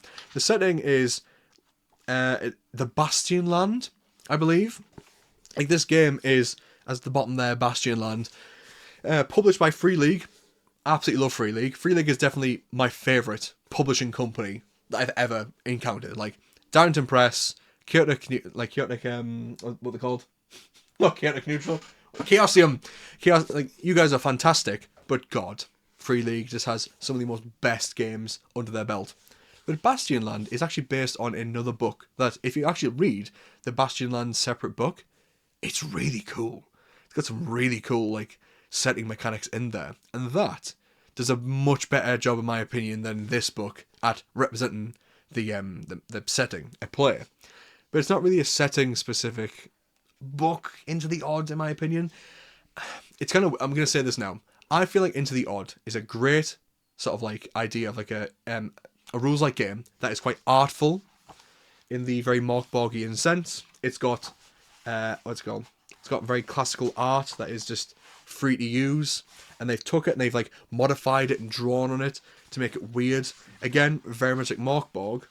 Like all sorts of really cool, just classical art, which makes you think, God, the art budget on this must have been like very interesting to work out, because it's like, oh, we've got all these free art gallery art pieces, but then we also get to like just doodle on them and mix them together and make them unique. But I feel like this game is so rules light to an almost detrimental level, which sounds incredibly weird, but the way the game works for mechanics is you have to roll a d20, which, you know, makes people cheer in the audience. You have to roll a d20, and you have to roll underneath your stats. Very classical sort of vibe. They might expect in the likes of Dragonbane, what have you. When you make character creation, you roll for, first of all, what your stats. You roll 3d6 in order to get your stats, and there's only 3 stats. There's like...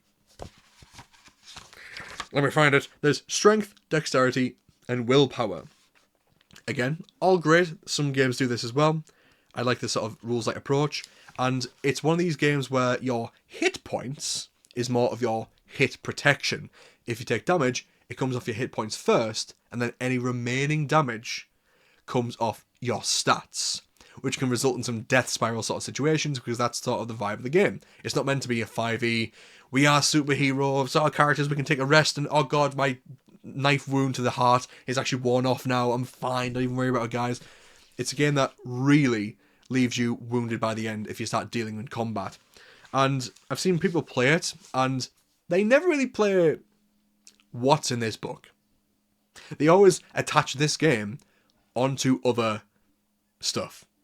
For example, Mystery Quest did one recently where they played Into the Odd, but they use like a Knave story. Like they use like an adventure made for Knave, but put the Into the Odd mechanics in it because it's very simplistic.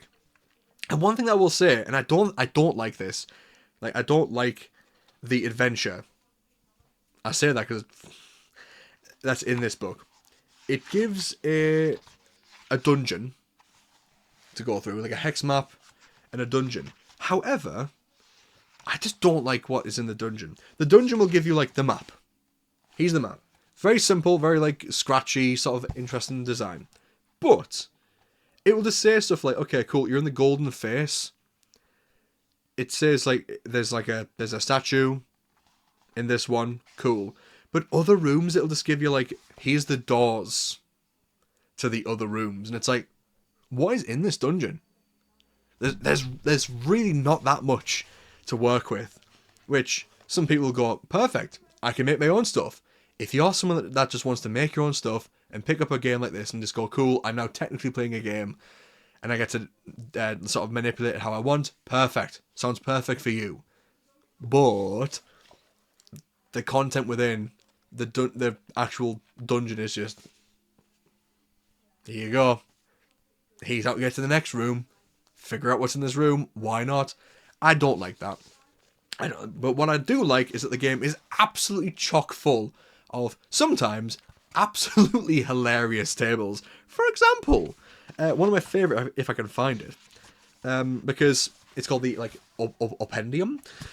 There's a bunch of tables to give you, for example, if you want to be not just like normal people in this world, in this setting, you want to be people who are mutants, who are out on the fringes of society. You want to be otherworlders, people who, this one is described as short, green, and creepy looking. This one is described as short, stout, and has a big beard. This one is described as tall, thin, mysterious, and has a pointy ear.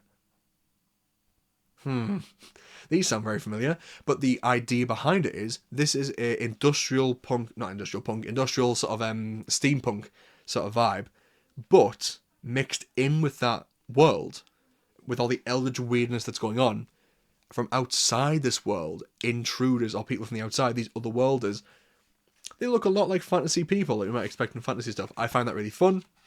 There's alternative character creation stuffs in here. Tables for what's beyond the darkness, what's the spoils that you might find, what's this island. There's literally a table that is just, I eat the stuff. It's called I eat the stuff, and it's a D100 table, and you might roll for 34 or 37, turn invisible for D6 minutes. That's cool. Meanwhile, number 1 is that's how it's said. Strength save, or your guts explode. All sorts of fun stuff to be found in here. Is this thing an arcanum? Because another setting thing in here is, you don't find magic items, you find arcanums. Arcanums are strange objects that give you a strange sort of like one-use effect, which is very OSR. Very OSR, and have like a weird item that does one very weird thing, and you think, how could this be like beneficial? Until a situation calls up for it, and you go, oh, it could be beneficial for right now. For example, we have, is this thing an arcanum? And you roll for what it is. It might be a sphere, a musket, a hammer, a rock. Then is it an arcanum? Most of the table is just a D100 list for different ways to say yes or no. For example, to go through them, we have nope. Underneath we have no, but valuable. The next one is just weird. Next one is just bait for a trap. Next one is no, but still deadly. Just different ways to say no and yes. Meanwhile, at the bottom you'll see, sure is. Yeah, but it smells so bad. Yes, and valuable anyway. Unsettling, but yes. Yes, but caked in dust. It might be. It is. Like, this is a bunch of really, like, sort of flavourful, weird tables in here that I just love to run through. The powers for the Arcana might be cosmic travel. And that's all you get. It just says cosmic travel. That's all it does. That's all it says. Flight. That sounds a bit more like cut and dry. Size distortion.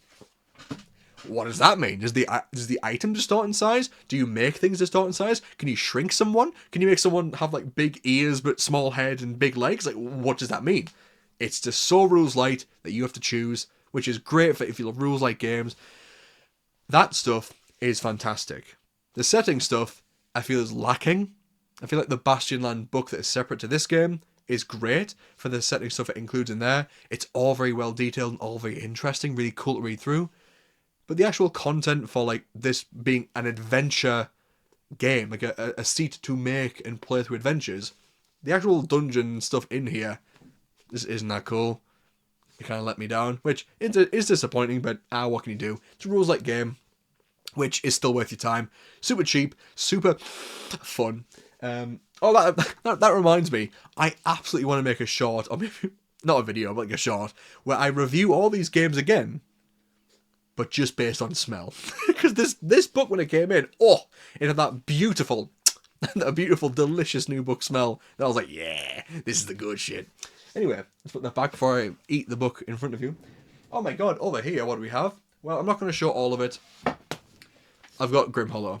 Grim Hollow is a setting that I absolutely love. I love Grim Hollow. I've run 2 campaigns of this. I stopped one campaign, and I'm still running one. For people now, they're going to go into a mega dungeon underground, which is going to be interesting to see how the dungeon crawling stuff blends with the modified resting that I'm not going to go into all the mechanics because it's just D&D with some extra stuff.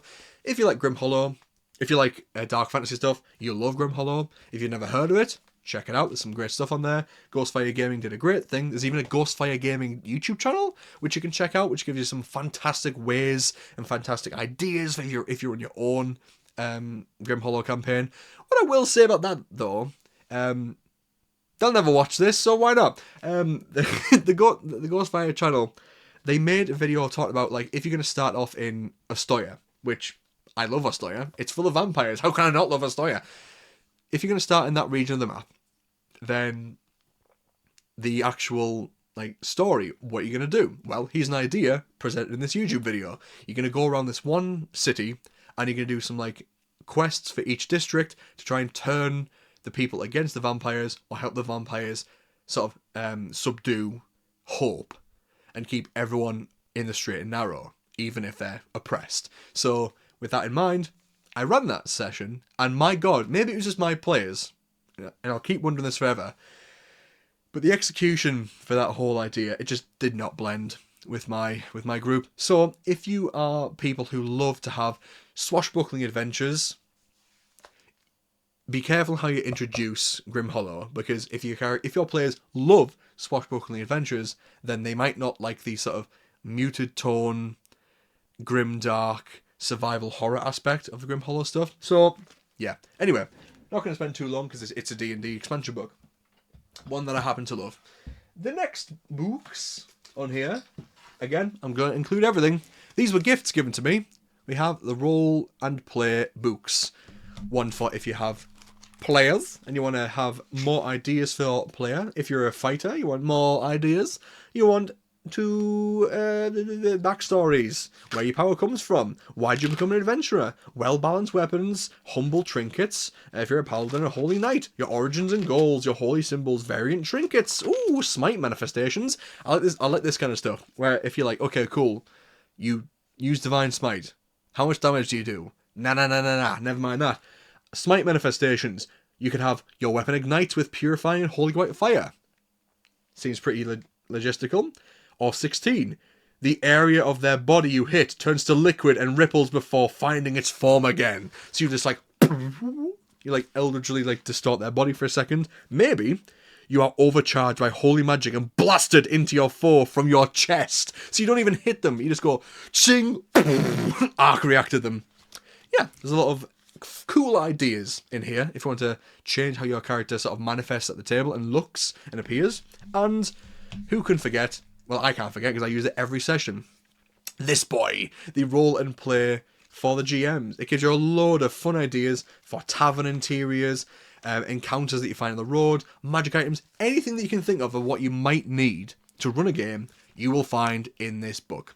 And what I find incredibly useful and incredibly fun is I don't use crits for monsters in the usual way. I don't have monsters roll a natural 20 and then, oh god, they deal double damage. Because in Grim Hollow, that can really cripple the players. Instead, I use the crit table in this book, which is you roll a d100 and determine what things happen as well as their attack. For example, you might have someone, they hit you with a claw. They also crit. Well, if they crit succeed, they could, for example, it is now difficult for any enemies who saw your last attack to hit you next turn. So this enemy runs in and slashes the players. Oh god, they hit them, and they're so domineering that the players cannot hit them. They have to hit all their allies, instead of them. And that can also work for the players. The players, they do double damage, as usual, and I give them the chance to roll on this. So not only do they get normal crits over the enemies, they also get to have this extra thing. The enemies don't get to double their damage, but they do get to roll this. It's been super fun and it's worked super well in my games. I've got melee, there's ranged, and there's magic. There's a critical hit for magic stuff. And the one time the spellcaster in these games did a crit fail, it went like this. They were there, casting Eldritch Blast, which of course, if you roll multiple d20s for each beam, you're going to increase your chance to get crits. So, they got a crit fail on one, and what happened? While they were stood on a banister blasting bandits, they suddenly felt a bit of a dicky tummy, and they started to retch as an absolute torrent of eels just fired out of their mouth and fell onto the floor. If that doesn't sound amazing for like extra little crit things and say, oh god, you're vomiting eels and therefore you miss the rest of your turn. If that doesn't sound interesting, then god, these are going to be lost on you. Just a bunch of fun ideas to incorporate at the table and to improve, in my opinion, your game. You can roll for them before, you can use them for inspiration, or if you're really desperate for some funny extra bit to include, like if you want to include like, what details about the tavern do I want to include to make it different from a previous tavern, then roll on the tables when in this book. Super fun.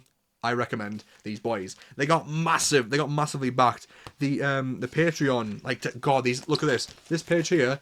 Those are all names in miniature print. So yeah, it's already loved and people already use it. But if you haven't seen it before, give it a check out.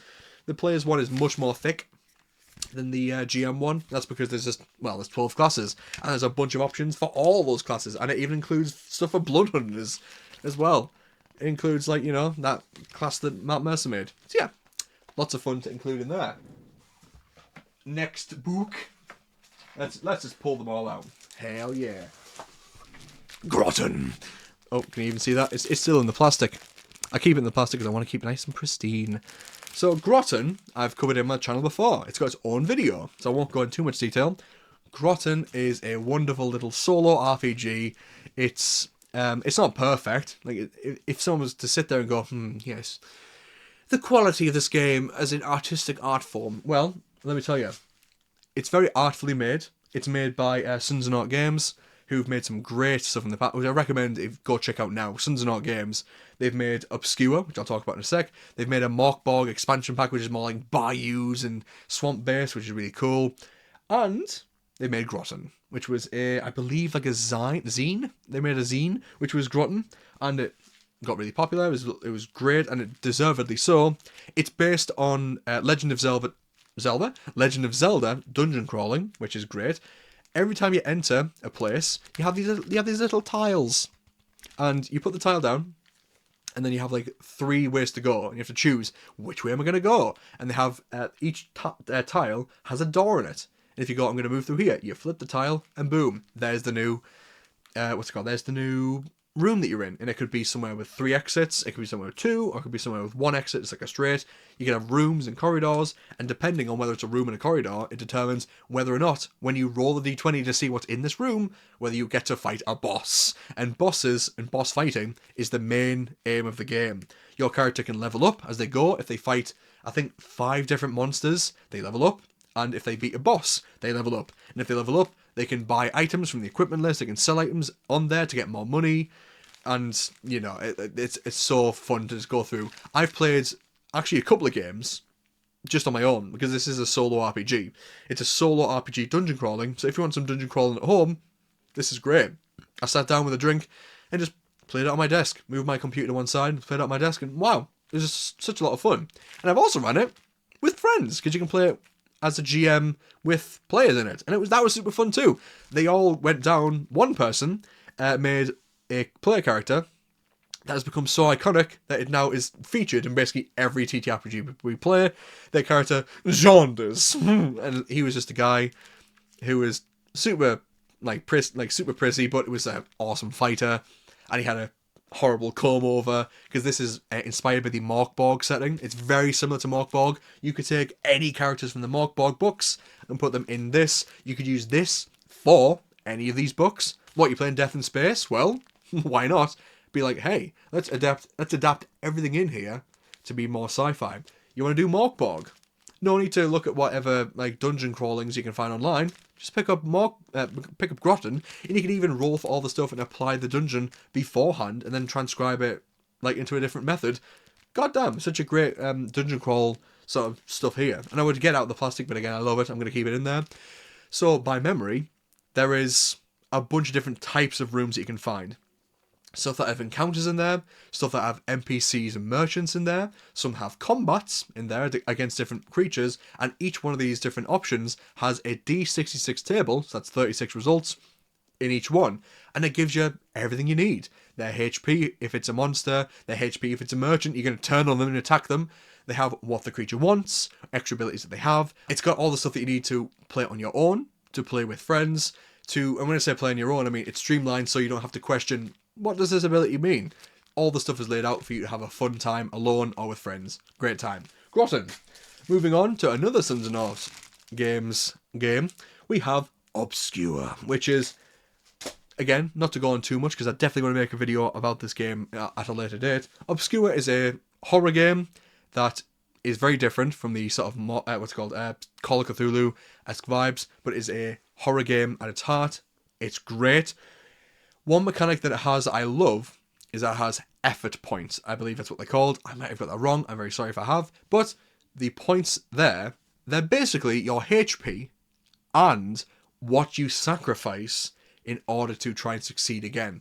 If you fail a roll, which is you rolling a number of d6s, you can roll again by spending energy points to try and succeed better than previously, which means that your character, in a very horror movie managing resources sort of way, do you want to make sure your character has more points to survive attacks or damage in the future, or do you want to try and succeed this now? Which I love that mechanic in Call of Cthulhu with luck points and luck points and how your luck is spent in order to try and succeed. But the more you do that, the more you hinder yourself by removing this resource. So when the GM then goes, cool, make a luck roll, you're like, oh great, I spent 24 luck this session, and I'm now on 16 luck. Great. So that mechanic in Obscure, super great, and I will say, it's much thinner than all these books. It's supposed to be a found footage, creepy sort of horror game, and all the art within is super disturbing. It's got very found footage looks to it, it's filmed through a camera, very dark, but in the background you'll see some sort of horrible face in the background, which is very much the sort of vibe that I love for a horror movie, more terror than horror. So if you like a true sort of modern found footage, actually spooky, actually creepy sort of horror game, then you will love Obscure. The book is remarkably well made. It's got great paper. When you look back on the other games that you might pick up from a more big sort of publisher, then you go to Obscure, you're like, god damn, the product at play with Sons of Norse Games, with Groton, with the tiles that you can cut out, with the size of the paper, with the fact that the front cover, you might not be able to see it, but the front cover, this part here, this is actually the page, and when you open it, there is another piece of art showing this red bit here. This is actually a camera, with a hole in the front here. I can feel it there. So, amazingly made product, and very similar to that, the next game to talk about, Eat the Reich. I feel like more people need to play this. A game about absolutely fucking murdering Nazis. Anyway, so Eat the Reich is a game in which you play, of course, as you might guess. Well, what is it? Well, if you couldn't guess from the word Reich, you're here to kill Nazis. But you're going to eat them? Yes, because you're playing vampires. Vampires going on an action-packed adventure to kill as many vampires as they can, with the end goal of eating all of Hitler's blood. And it's such an incredible, the actual art in there is amazing. Every page is so artful to look through. The setting itself is, of course, World War II, but adapted. Your characters are part of the... God, I can't remember what they're called. Anyway, you're part of a vampire group. You're sent in via coffins that just propel you down to the ground. You absolutely explode when you meet the ground. But then, the best and most purest nun blood is then pumped into your coffin, which you would then absorb and revitalize yourself to pop out your coffin and start causing mayhem. The different characters that you can play as, they have pre-made characters that you play as, which are fantastic. There is, if I can find a single one of them, good God. There we go. We have Astrid, which has their own art there, and they have their own little powers, their own little sort of gimmick in there. You can play it as just a pure vampire bat boy. You have Chuck, which is your sort of gunslinger boy. You have Cosgrave, which, if I remember correctly, Hackney Necromancer. Taught by your aunt medically dead, but can still walk around and on the run from the East London undead mafia. Crooked as a 3-bob note, but charming with lots of weird black magic tricks.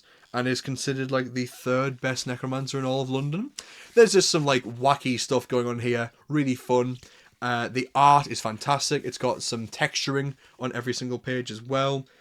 You can't get any better for just what's like wonderfully artful book whilst it's still being functional. There's plenty of rules for safety rules for if you're someone who likes to make sure that, you know, you play a game with Nazis in it without offending anyone. Because the last thing you want to do is to pick this idea that, oh yeah, the Nazis are being evil because they're being spiritually possessed by magic. No, this is not a game for depicting the Nazis as victims in any way. It's a game about killing Nazis in brutish, terrifyingly brutal ways. And it's super fun. If you like action games where you go around and just slit the throat and eat Nazis at will, then you love Eat the Reich. Next book. Oh, hello, you fell down. Oh, hello, you both fell down. The next book. Now, this is going to ruffle feathers. Basic Roleplaying. Not because it's a bad game, and not because it's a bad book. Basic Roleplaying is the book in which, you know, the Call of Cthulhu, RuneQuest, what's that book where you play as Arthurian knights? Pendragon. These sort of games are based on the basic role-playing formula of rules, where D100, you have the usual character sheet, which looks very intimidating to look at, but if you've heard of GURPS, then you know what basic role-playing is. It is a game which you have every possible mechanic, every possible thing to make a character from scratch and play a game in basic role-playing. You want to play, just like in GURPS, do you want to play as Vietnam soldiers fighting off flying monkeys from Wizard of Oz? Do you want to play in something sci-fi? Do you want to play something, do you want to be just around Hollywood actors, recreating different movies? You can create all these things. You can play superheroes. You can be Eldritch Gods. You can be anything you want to be with this rule set and play anything you want to because it has all the rules in there. And I bought this because I love Chaosium, I love what they do, and I love the rule set of basic role-playing. But I have to say, I think that while I've bought this, and I think this is a fantastic product, this is just more about what I feel about these kinds of games, not about this kind of book, but this is going to be the vehicle to talk about this. I'm not really a fan of basic role-playing or GURPS or any of these games that go for you can play anything sort of games. Why? Because typically, the mechanics at play are typically quite simple. Like, they've not got much going on. Like, oh great, yeah, you can play anything. Cool. In order to do so, the mechanics need to be so vague that you can play anything, but your characters will have a lot of ways to diversify their characters. And again, this is probably not going to be a beloved take at all because people love GURPS, but I just find reading through the book such a chore. Like basic role playing and the GURPS book, I less prefer a game that goes you can't play as anything. I much prefer a game like Eat the Reich or Obscure or Grotten or Cyberpunk, a game that has a specific vibe in mind and nails it, as opposed to here's a game where you can play anything. But the gameplay is just so indistinguishable from like anything. I pick up games for how they make wonderful mechanics and meld them with the setting and the vibe. That is what I want from a game. I don't really care for games that go, hey, here's this really basic mechanic that could work for anything, and it's so devoid of substance, so that you can play as anything, that it just ends up feeling dead to me. Like, I could play fantasy, sci-fi. It does not matter. Because it's just going to all feel the same once it's been pushed through the filter of GURPS or the filter of basic role-playing. So that's not a hatred upon this book or GURPS or whatever. I just don't like games that have a more open, generic vibe. I much prefer a more centralized, a more specific, and a much more rich idea. It's much better to do something well than do a lot of things. Anyway, basic role-playing. Put that back on the shelf. The next game is a Chaosium product.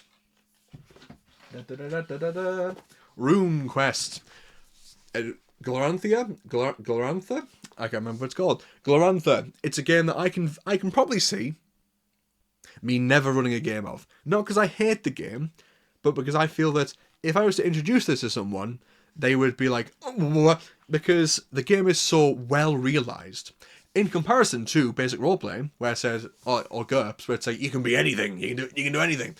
This game is very specific on what it wants, and it wants to create this amazing setting with its own spiritual ideas, its own like sort of vibe with spiritualism, gods, religion, culture. These all matter, and they're all very significant. In the character creation, you can create some amazing characters, some amazing stuff in here. But I feel like it's much more intimidating for a new player to pick up and read. One thing that I do think is quite interesting, and here's the thing, I say interesting because I find it more interesting than I find fun in practice. The game uses a system where you call out what part of a body you're going to hit, and the different parts of the body are harder to hit because like a head and a body, you can get those, the body's going to be easiest to hit. Meanwhile, like a leg or a hand, you have to be more like specific with where you hit. So as a result, it uses that sort of mechanic. You get armor and resistances on different parts of the body, blah, blah, blah, that kind of vibe. It has that for combat, which can make for brutal combat, where you hit like the head, bang, they're out of this fight now because they basically can't do anything. Let's just finish them off with a stab. That sort of vibe can happen, and that can happen to you. So it can be really brutal of a game system, which is, in some people's opinion, much better than games where it's like, okay, I'm just a vessel for hit points and AC, and suddenly, if I have minus HP now, then I'm having a bad time, rather than the more realistic and grounded, much more brutal approach to, yeah, adventuring is dangerous. Let's make it dangerous. But the main thing that you come for in this game is the setting. The gods, the well-realised depictions of the spiritual setting that is at play. If you love that, you will love this game. If you want a sort of Conan the Barbarian meets a much more, I don't know, much more grounded depiction of like a setting like this, where you have things like the star signs, the gods, rune magic, and such an interesting depiction of fantasy that you just have to, it's like, see to believe. But again, amidst all that, while this is being a fantastic product and one that's wonderful to read, I just feel like if I was to say, hey guys, let's run RuneQuest, and I went through the character creation like 3 hours in, because it would probably take that long, people would just be like, God, this takes so long. Oh my God, there's so many facets to things. So, great game, but I feel like it would make people a bit scared if they saw how much there was to it. Anyway, oh gosh, how cool, come on. If you don't know this game, what's going on? The Call of Cthulhu. I'm going to move this book down here. The Call of Cthulhu. I have the Keeper rulebook, because in my opinion, I feel that's all you need. The Call of Cthulhu game is my favourite horror game to sort of emulate. To play, sorry. It's got everything you need in here. It's got the rules to play. It's got the rules for insanity. It's got the rules for monsters. And it's also got chase rules. But screw the chase rules. It's got a bunch of stuff in here, and that's probably the only thing I will say, is that there is a lot of rules for a lot of things. And I like the vibes of Call of Cthulhu. And everyone knows Call of Cthulhu. But God, there are some mechanics in here that are just like so complex. Like, to the point where people require, and there's even like, what's it called? like a tree, like a choice tree, in this book and online to tell you how taking damage and dying works. It's not just a case of 0 HP die, or like 0 HP death saves and then die. It's not. But you've also got this extra little bits in where it's the body saves, and it's just, it can be such a when there's a tense moment and everyone's like, oh god, he's gonna die. There's no just, I make a roll, oh no, I'm dead. Or like, or like Mothership, I make a roll and no one gets to see what it is. It's not that. It's, oh god, first we need to determine, like, is he like got a major injury? If so, cool. Make a roll here. Okay, now can you spend luck on that? Let me look that up. There's just all sorts going on. So that's facet of the game. Terrible. Playing the game when it's not like that. Fantastic. It's super simple to play this game. Do your 100, roll and do your stat. Do you do so? Do you not? And if you don't, do you want to push it? Which is the best mechanic. Do you want to push it? Do you want to make things worse for yourself maybe by trying harder? Do you want to climb a tree? Do you want to try and really rifle through stuff? Do you want to start throwing stuff about to really get down and gritty with this, but then at the risk of failing and causing a worse result? Amazing mechanic. The luck mechanic, as I mentioned before. Do you want to spend luck? Yeah? Cool, you succeed. For now. But later, when things start getting hairy, the player and the GM goes, cool, make a luck roll. Oh great, I have a 16% chance to succeed that. Fantastic. And also if the GM says, yeah, make a hard luck roll, I need to get 8 now. So yeah, it can be super brutal, super fun. And what I love as well about this book is I can't deny, I just love looking through the bestiary. I call it the bestiary, I don't even know what it's called. I just love looking through the different monsters that the mythos can prepare. I love seeing my favourite monster, the Colour from Outer Space, depicted in the book. Super fun. I love seeing my boy represented there. Oh, such a good vibe. I love the mythos. Of course, I'm not going to go on about, like, you already know this at this point about who H.P. Lovecraft is, what aspects about him we should ignore. Well, not ignore, what aspect we should look at and be like, we don't agree with this. But the mythos was fun. So, anyway. Game good. Like Call of Cthulhu. Bam. Next book. Oh, we're not going to harp on it too much, but there's also Pulp Cthulhu. In fact, Chaosium has Call of Cthulhu in every imaginable facet of the game. There's modern. There's 1920s. There is, like, super early, like, Call of Cthulhu. I think there's, like, a post-apocalyptic as well. Every time frame you can think of, there's a Call of Cthulhu book for it. And there's also Pulp Cthulhu, which is Cthulhu, but also you want to be like Indiana Jones? Do you want to have like a two-fisted approach to punching down eldritch horrors? Here you go. Play Pulp Cthulhu. Do you want to fight off eldritch cults and just blah, blah, blah, blast your way through and actually have it feel about, like, a bit more action-packed? You want to have an adventure based around going to a auction in which you find a Mi-Go device, or at least a device that summons the Mi-Go, called the Disintegrator. All sorts of fun stuff in here. And also, just to depict what this kind of game is, if I go to this page here, actually, no, I might not be able to find it. Anyway, there's a picture in here that just has the adventurers, the investigators, fighting a dragon. So it's wild. This game's wild if you want to check it out. It's called Cthulhu, but just, yeah, a bit more pulpy, if you couldn't tell. Next book. Ooh. Now, this is going to be one of my first... Fuck that many, I guess. Right. We have Shiver. Shiver is an attempt to make a horror game in which you can play at any period in history, any vibe. You can play the game against like anything. Fish people, vampires, eldritch horrors. You can play it in like the medieval times and fight off all these monsters. World War II. You want to play a modern day? You want to be investigators that have magic? All sorts of fun things can happen. But what lets this game down for me is that it does what I don't like. And that is, I like these dice. I like these dice with the numbers on them. I like mechanics that utilize those dice. What I don't like is when a game goes, you want to play a Shiver? Do you want to play it in any setting? Do you want to play like a horror game from any aspect? Yes, that sounds great. What do I need to play? Our own original dice. I don't like it. I don't like these dice that go like, cool, you want to see if you succeed? What did you roll? I got this fucking weird squiggle that looks like an S but had sex with a fish. Cool, that means you succeed. Do I? Great. It's the exact same with the, I can't remember what the actual dice system is called, because it's not just in the Star Wars games, but it's, yeah, with the Star Wars Edge of the Empire games and what have you, they have a system where you need to roll these dice, and you have to, it's like there's a Warhammer game that does this as well. It's like, oh, how many successes did you get? Did you get, like, threats and triumph? And what do these symbols mean? If they, like, calculate them together, God, I would rather just go, D100, I succeed.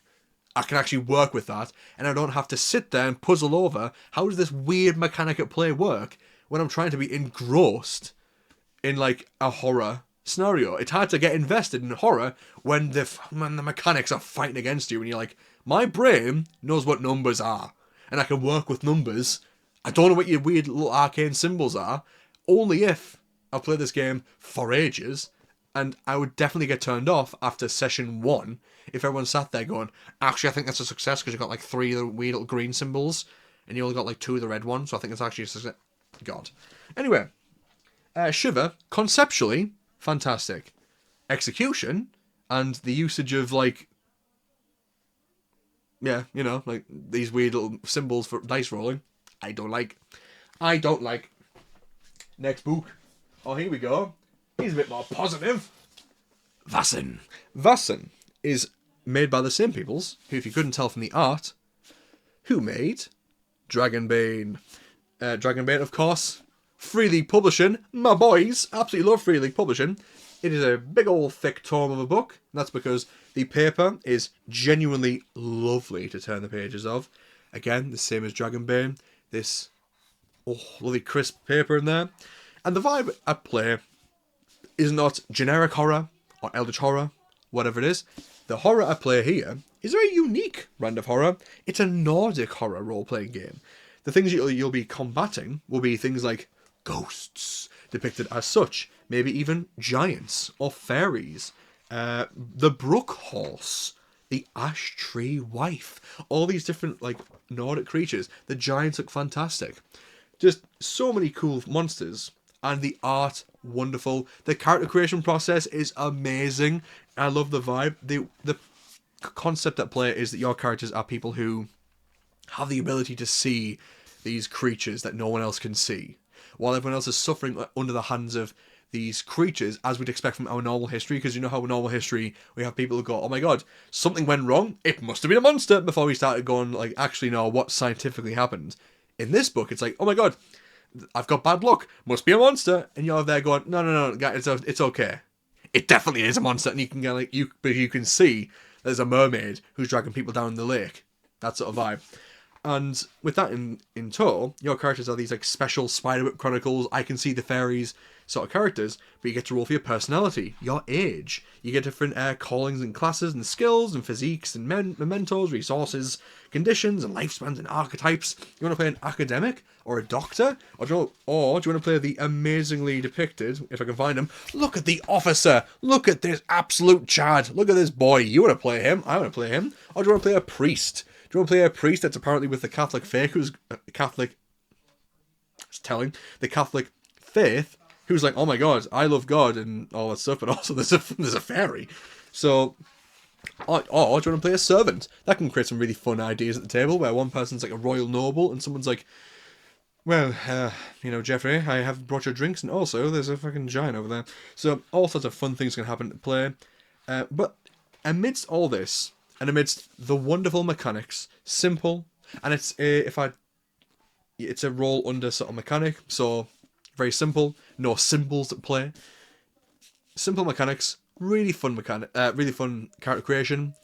But the only thing I'll say is that, again, this is nothing against the book itself. The book is perfection. It's wonderful to read. It's amazing. But if it's called a horror game, I have to admit, the vibe does not capture horror for me. I'm not as scared of, like, giants and fairies. Like, even if you depict them in a very Hellboy way, of, like, the tooth fairies from that are horrifying. The boys that will just crawl all over you, like, those ants from Indiana Jones and tear you apart, while that's horrible and creepy, it's not really the vibe that really goes on in here. You've got a giant. What does the giant do? Oh, I can really hurt you because it's a giant. But we know what giants are from like fantasy. And they're kind of oversaturated. Ghosts, they're creepy. But I don't know.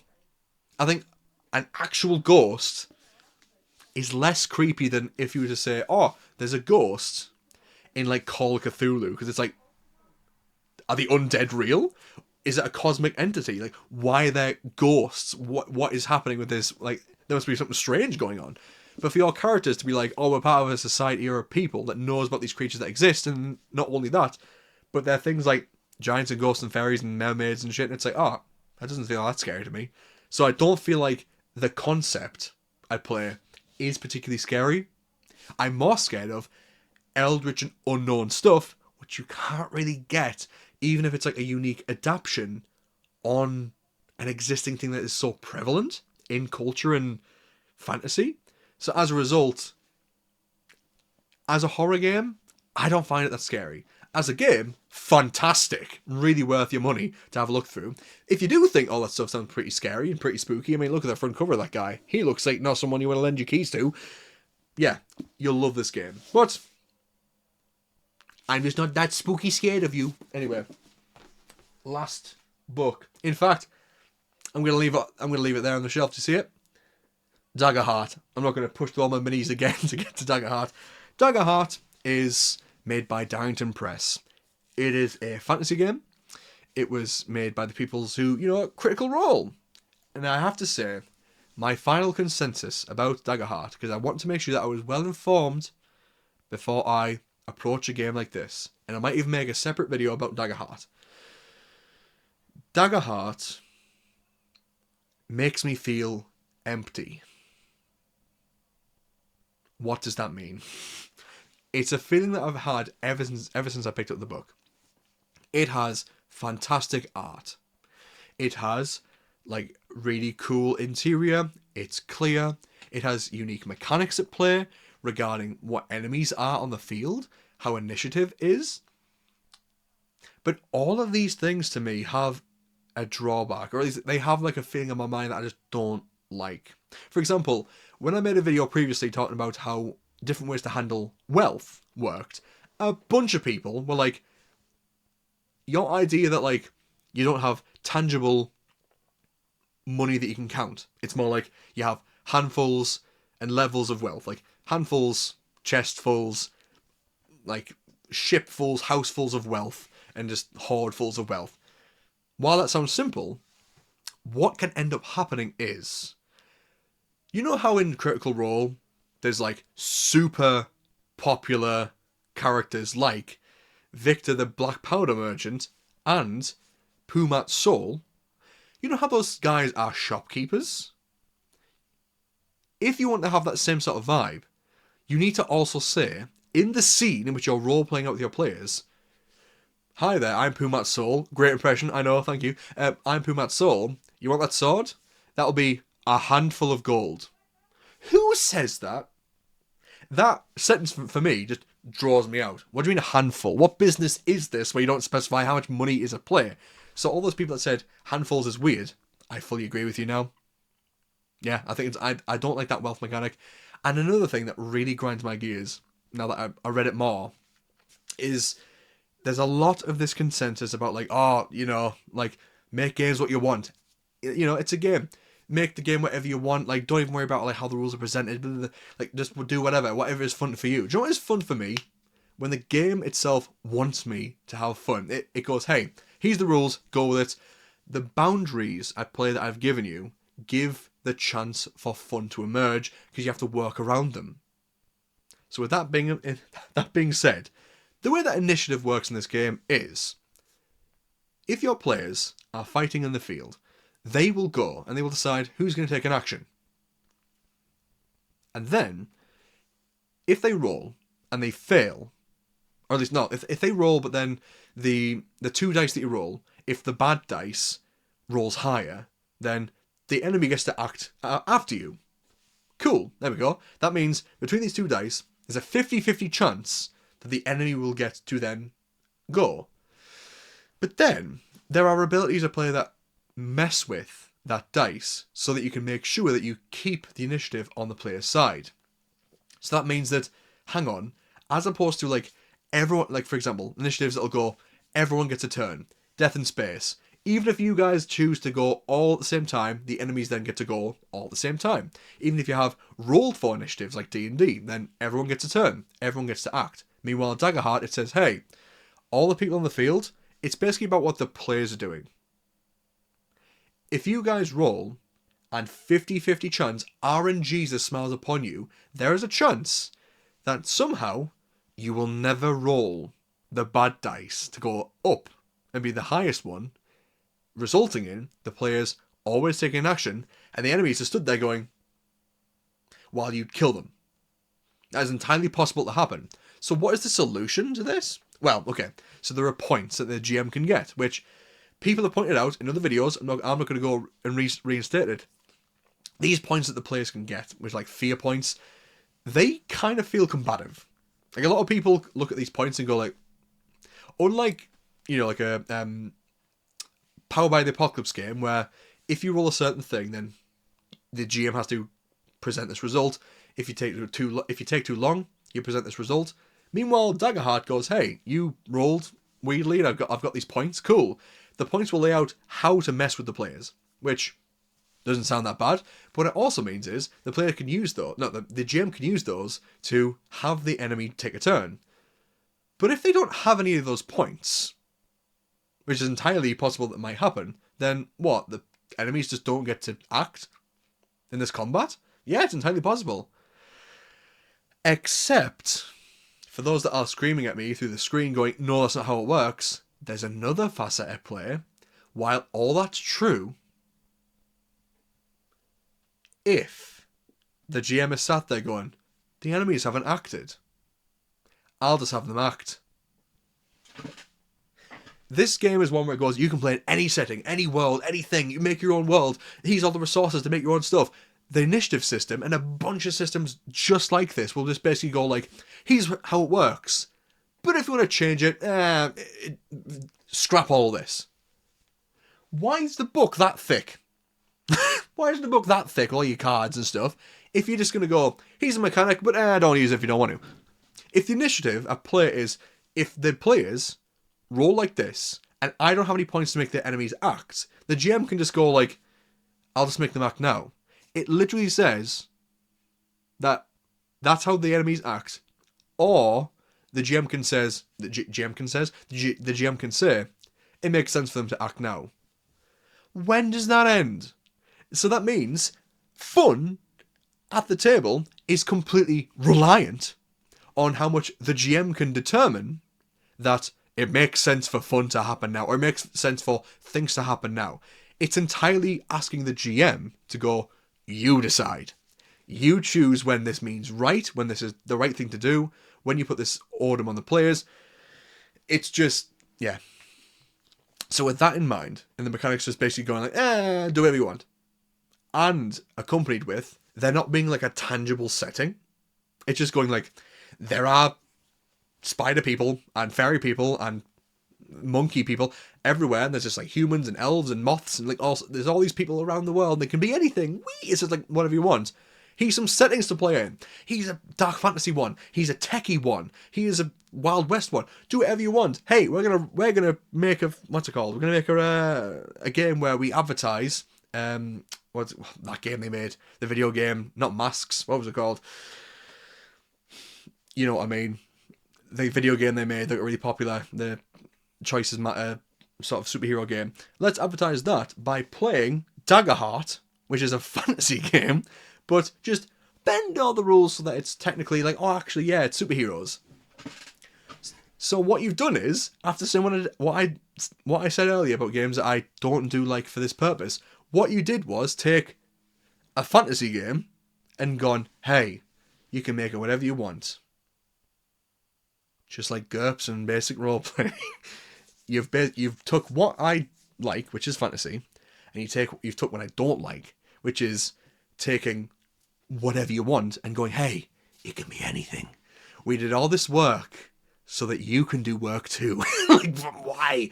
At least with all these other games that are on my shelf, they go, hey, he is everything you need to play the game. He's everything you need to play the game. He's everything you need to play the game. He's 3 books that is, he's spent ages, but after buying them, he's everything that you need to play the game. And then to go, hey, he's a full book, to go, whatever you want, bro. Whatever you want. Do anything. Now, before I get assassinated by the Critical Role peoples, let's move on. So, on this shelf, which you can't see, there is a lot of D&D books, which I've put all the way back there. They have the 2014 and 2024 rules. There's also Starfinder and Pathfinder. I have the Pathfinder and Starfinder books. I have the 1E Starfinder and the 2E Pathfinder book. I have not got the 2E Starfinder book. What I'll say is, I'm a fan of sci-fi, and I wanted to find a book that would be perfect for me playing sci-fi. I want to run a sci-fi campaign. I want to play in sci-fi. But, one, I think Starfinder and Pathfinder, they're both quite complex. I think the mechanics for those games are more complex than I would like, mainly because of things like the tags. I think the tags and how they have their own separate rule for what they mean, it just, that for me just makes me go like, no, I don't, why do all the abilities have tags? So I don't need to just read the ability, but also go, okay, cool. If I'm not using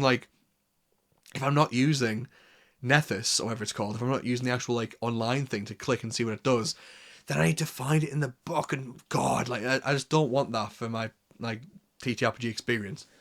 And some people will say like, well, just do what you want. Like, again, just like D&D, as I've said before, just like D&D, the idea of just change what you want, that's not unique to D&D. Any game can do that, and you should do that. Any game you want to do, just do it. Just change what you want. That being the case, Pathfinder's already so like complex and has its own rules as a foundation, and it's exactly the same with Starfinder. There's plenty of rules to help you make a sci-fi game, but it's not just sci-fi, it's sci-fi fantasy. So Pathfinder and Starfinder, I'm not going to dwell on it too much. I think they are, objectively, in my opinion, more complex because they have just more rules, which for people sat there will be like, well, that's good. You don't want to go to like D&D 5e and be like, hey, he's a bag of dust. How does this help me reveal an invisible creature? And the DM's like, I don't know, because you put dust in it, and you can see it, and it covers them, and you can see it invisible man style. Yeah, that makes sense. Meanwhile, in Pathfinder, it goes, oh, the dust, here's how it does it, and it'll list a big block of text to give you the full rules breakdown of how this works. I feel the stat blocks for something even just so simple, like a ghoul, you can read it and be like, God, it's like 3 times the length of like a D&D stat block. So again, these games are fantastic, Pathfinder and Starfinder. If someone was to run the game, I'd probably have a lot more fun because they can keep me in check, but I feel so intimidated to be like, hey guys, let's run a Pathfinder campaign, and for every week sat there going, am I doing this right? Like, because it's not just what I'm reading, it's the other little tags behind the scenes that are doing the work as well, that means that, oh God, I'm actually doing this wrong, I'm actually like tactically being inefficient. So yeah, between Pathfinder just being quite complex in my mind, and Starfinder being, hey, do you know the complexity of being a sci-fi game, which is not as like familiar to people? It's that, and there's magic, and it's also in the Starfinder Pathfinder system. So yeah, if I want sci-fi, I'm probably going to look elsewhere, but if I was looking for sci-fi adventure, I'd probably just make my own, which I'm doing. Anyway, last 2 boys, Old School Essentials. Old School Essentials is beloved. It is absolutely beloved by all the peoples in the TTRPG community who love D&D but want a little bit of that classical spice. I'm going to be honest, if I was to go for a game in which is like classical D&D adventure, like adventure over superhero 5e feel, I'd probably go for Shadow Dark. That's simply because I feel like it's much more simplistic. The layout is much more simplistic. Old School Essentials feels very much like a classical D&D set, well, not a setting, a classical D&D book. It's very, like, enamoured in that old style, which I'm not holistically in support of. I think some of the mechanics that we still have in modern D&D now is basically tethered to these old, really weird decisions that were at play, which are still sort of referenced and used in Old School Essentials. Don't get me wrong, there are a lot of advancements that are way better than classical D&D, in my opinion. I'm just going to say that now. I much prefer old school essentials as opposed to someone going, hey, let's play a second edition, or let's play one of the older editions. I'd rather just go, well, like old school essentials has the foresight. Not the foresight, has like the ability to go, hey, we have all these games behind us to make an improved version of these games for, and I feel like they've done that. But for simplicity, I'd probably just go for Shadow Dark. What I will say about Old School Essentials is that they have some of the best, absolute best role-playing modules, like adventure modules, that you can get. Look up Old School Essentials Milk. It's one of the most fun, simple, stupid, like just really fun dungeon crawls that you can ever get about mermaids living in a milk cave making chocolate that has been taken over by a chocolate, not even like a cult, like just an industrious bunch of a-holes that want to take over this lovely chocolate truffle empire. Super funny, super fun. I ran it and it was a fantastic time. However, I didn't run it through Old School Essentials. I ran it through a different game, a rules-like game that I made, but I used the adventure, and I gotta tell you, the adventure, fantastic. The rules for the actual game, I don't care really that much. So, Old School Essentials, great. Some people fucking love the game. I think the adventures are really what you should go for. They're really good. Like, the adventures are fantastic. I cannot, like, spit enough praise on them enough, and how the adventures are the highlight of Old School Essentials for me. I cannot praise them high enough at all. But, again, I'd probably look for other places for a classical D&D-esque feel. And the last physical book, the last melon, is Dragonbane. Dragonbane is a game that inspired the sort of formatting and the love poured into Vagabond. It's made by Free League Publishing, same people who made Vaesen, same art. And what I love about Dragonbane is that it goes for the most perfect depiction of what I think of when I think of fantasy adventure. You could cover my eyes and go, hey, this is like a weird adaptation that someone's made for like Lord of the Rings. And I'd love it. It feels most classical, wonderful, fantasy-esque stuff. The art is beauty. It is so nice to depict all these classical monsters in this very unique style that's in there. You can play as humans, wolfkin, ducks, elves, dwarves, halflings, and the whole array of stuff. The classes, they work more like you get like a background sort of thing, like a knight or a blacksmith. These different characters that you can choose and get like an ability as you start off, but then as you level up, it's not a case of like, right, what does your class say that you can do? As you level up, you get to look at all the heroic abilities. You might be like a thief that has sneak attack. You have a thief that gets like another thing to be more of an expert. Or you can mix and match what you have depending on what your attributes are. So you can have a complete mix of characters to be a character that isn't tied to an archetype. They start off with a background where they came from, but as they adventure, they start to branch out and be more of a unique character. And everyone feels that way as they go on. The initiative system uses initiative cards, where every round you draw cards to determine who's going to go next, which means that each round is much more like who's going to go when, which in comparison to that adaptation that people made for D&D 5e, which was, hey, every round, roll initiative again, which to me sounds like absolute pain. Dragonbane, just using physical cards, much better. It can mean that it slows down things we need to address who's going to go when, but if you can use that mechanic of every round the initiative change, that is the optimum way to do it, with cards change and everyone just draws a card. I've got 2, I go first. I don't think so. The monster got a 1. That sort of thing, because they're going to go first in ascending order. Wonderful. The spells use willpower, the abilities use willpower, it all comes from a similar source, meaning that your characters with the different abilities all draw from their willpower to empower them as you go on.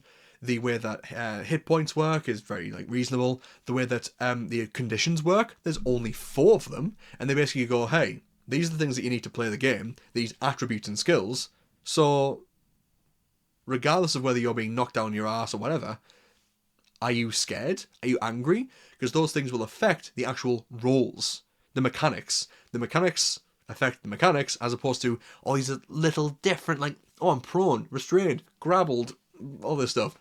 It's very simple in places, it's got all that you need, and it's so it's not rules light. It's not rules light of a game, but it's got the right level of rules that you need. It's rules right, if you will. And as a fantasy role-playing game, it's got a lot going for it. If you want to play a game where they don't care about balance, it's not a game about balance and strings of encounters of combat. It's more about adventure, solving problems, parleying with enemies, fighting enemies, hearing about a distant echo in the woods and investigating it and starting to get into the nitty-gritty of the world and how your characters can have a horrible time. The demons are awful to fight. They have so many abilities. And the monsters, I should mention that, the monsters don't go like, okay, cool, it's the monster's turn. Then the GM sits there and go, okay, which of these choices do I want to make here? Do I want to make like 2 melee attacks with its claws? Do I want to use like a range attack? Do I want to use its less powerful but like AoE attack? None of that. At the enemy's turn, roll a d6, or like roll whatever dice it is. Then the result will choose what the enemy does. Which, for some people, for some GMs, that can really take the weight off their shoulders. Instead of feeling bad like, oh, the enemy's going to attack you again, you can just go, okay, cool, it's the ogre's turn.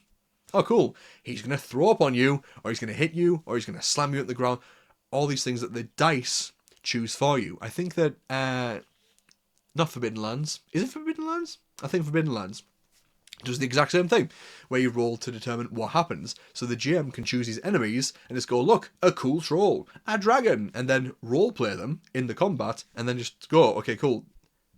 It's going to breathe fire on you, or it's going to leap down and give you a wing attack, and going to slash you with its tail. All sorts of things can happen without the GM really having to sit there and be super tactical. They've got enough going on. They can just pull the stat block, roll the dice, and just have cinematic things happen. And it's all described and how it happens, and all the rules are laid out, what you do. Oh, it's so great. I think it's a great way to sort of cap off all these games. From left to right, I've covered all the games on my shelf. Again, I've got PDFs that I could go through. I've got all the amazing suggestions that people give on my short regarding more obscure games, which I'll definitely have to go through, maybe even talk about in a video. But yes, that is all my books, and why I love them, why I think some of them are weird, and why I'm not just going to burn them, even though I don't like them as much. So, that is all my games. I hope this has been fun, or at least kind of relaxing or weird to listen to. It's very personal for me to just talk about stuff that I like or have in my room that you always see but I never talk about. I want to make individual videos about all of them, but I hope throughout this video you also didn't feel that I'm sat there trying to promote or saying don't play this or don't play this. These are just my opinions. You can have your own, and trust me, you come on, I already know that you have your own opinions, and you can let me know your opinions, whether I'm wrong in your opinion or I'm right or whatever it is. Have fun with your games, whatever you're playing. Big, small, unique, or just what we've seen before. Clones of D&D 5e, whatever you're playing. With that being said, stay safe, especially in these times. I hope you have a great next ttrpg session. Hope things go well. I love you all, and I'll see you next time.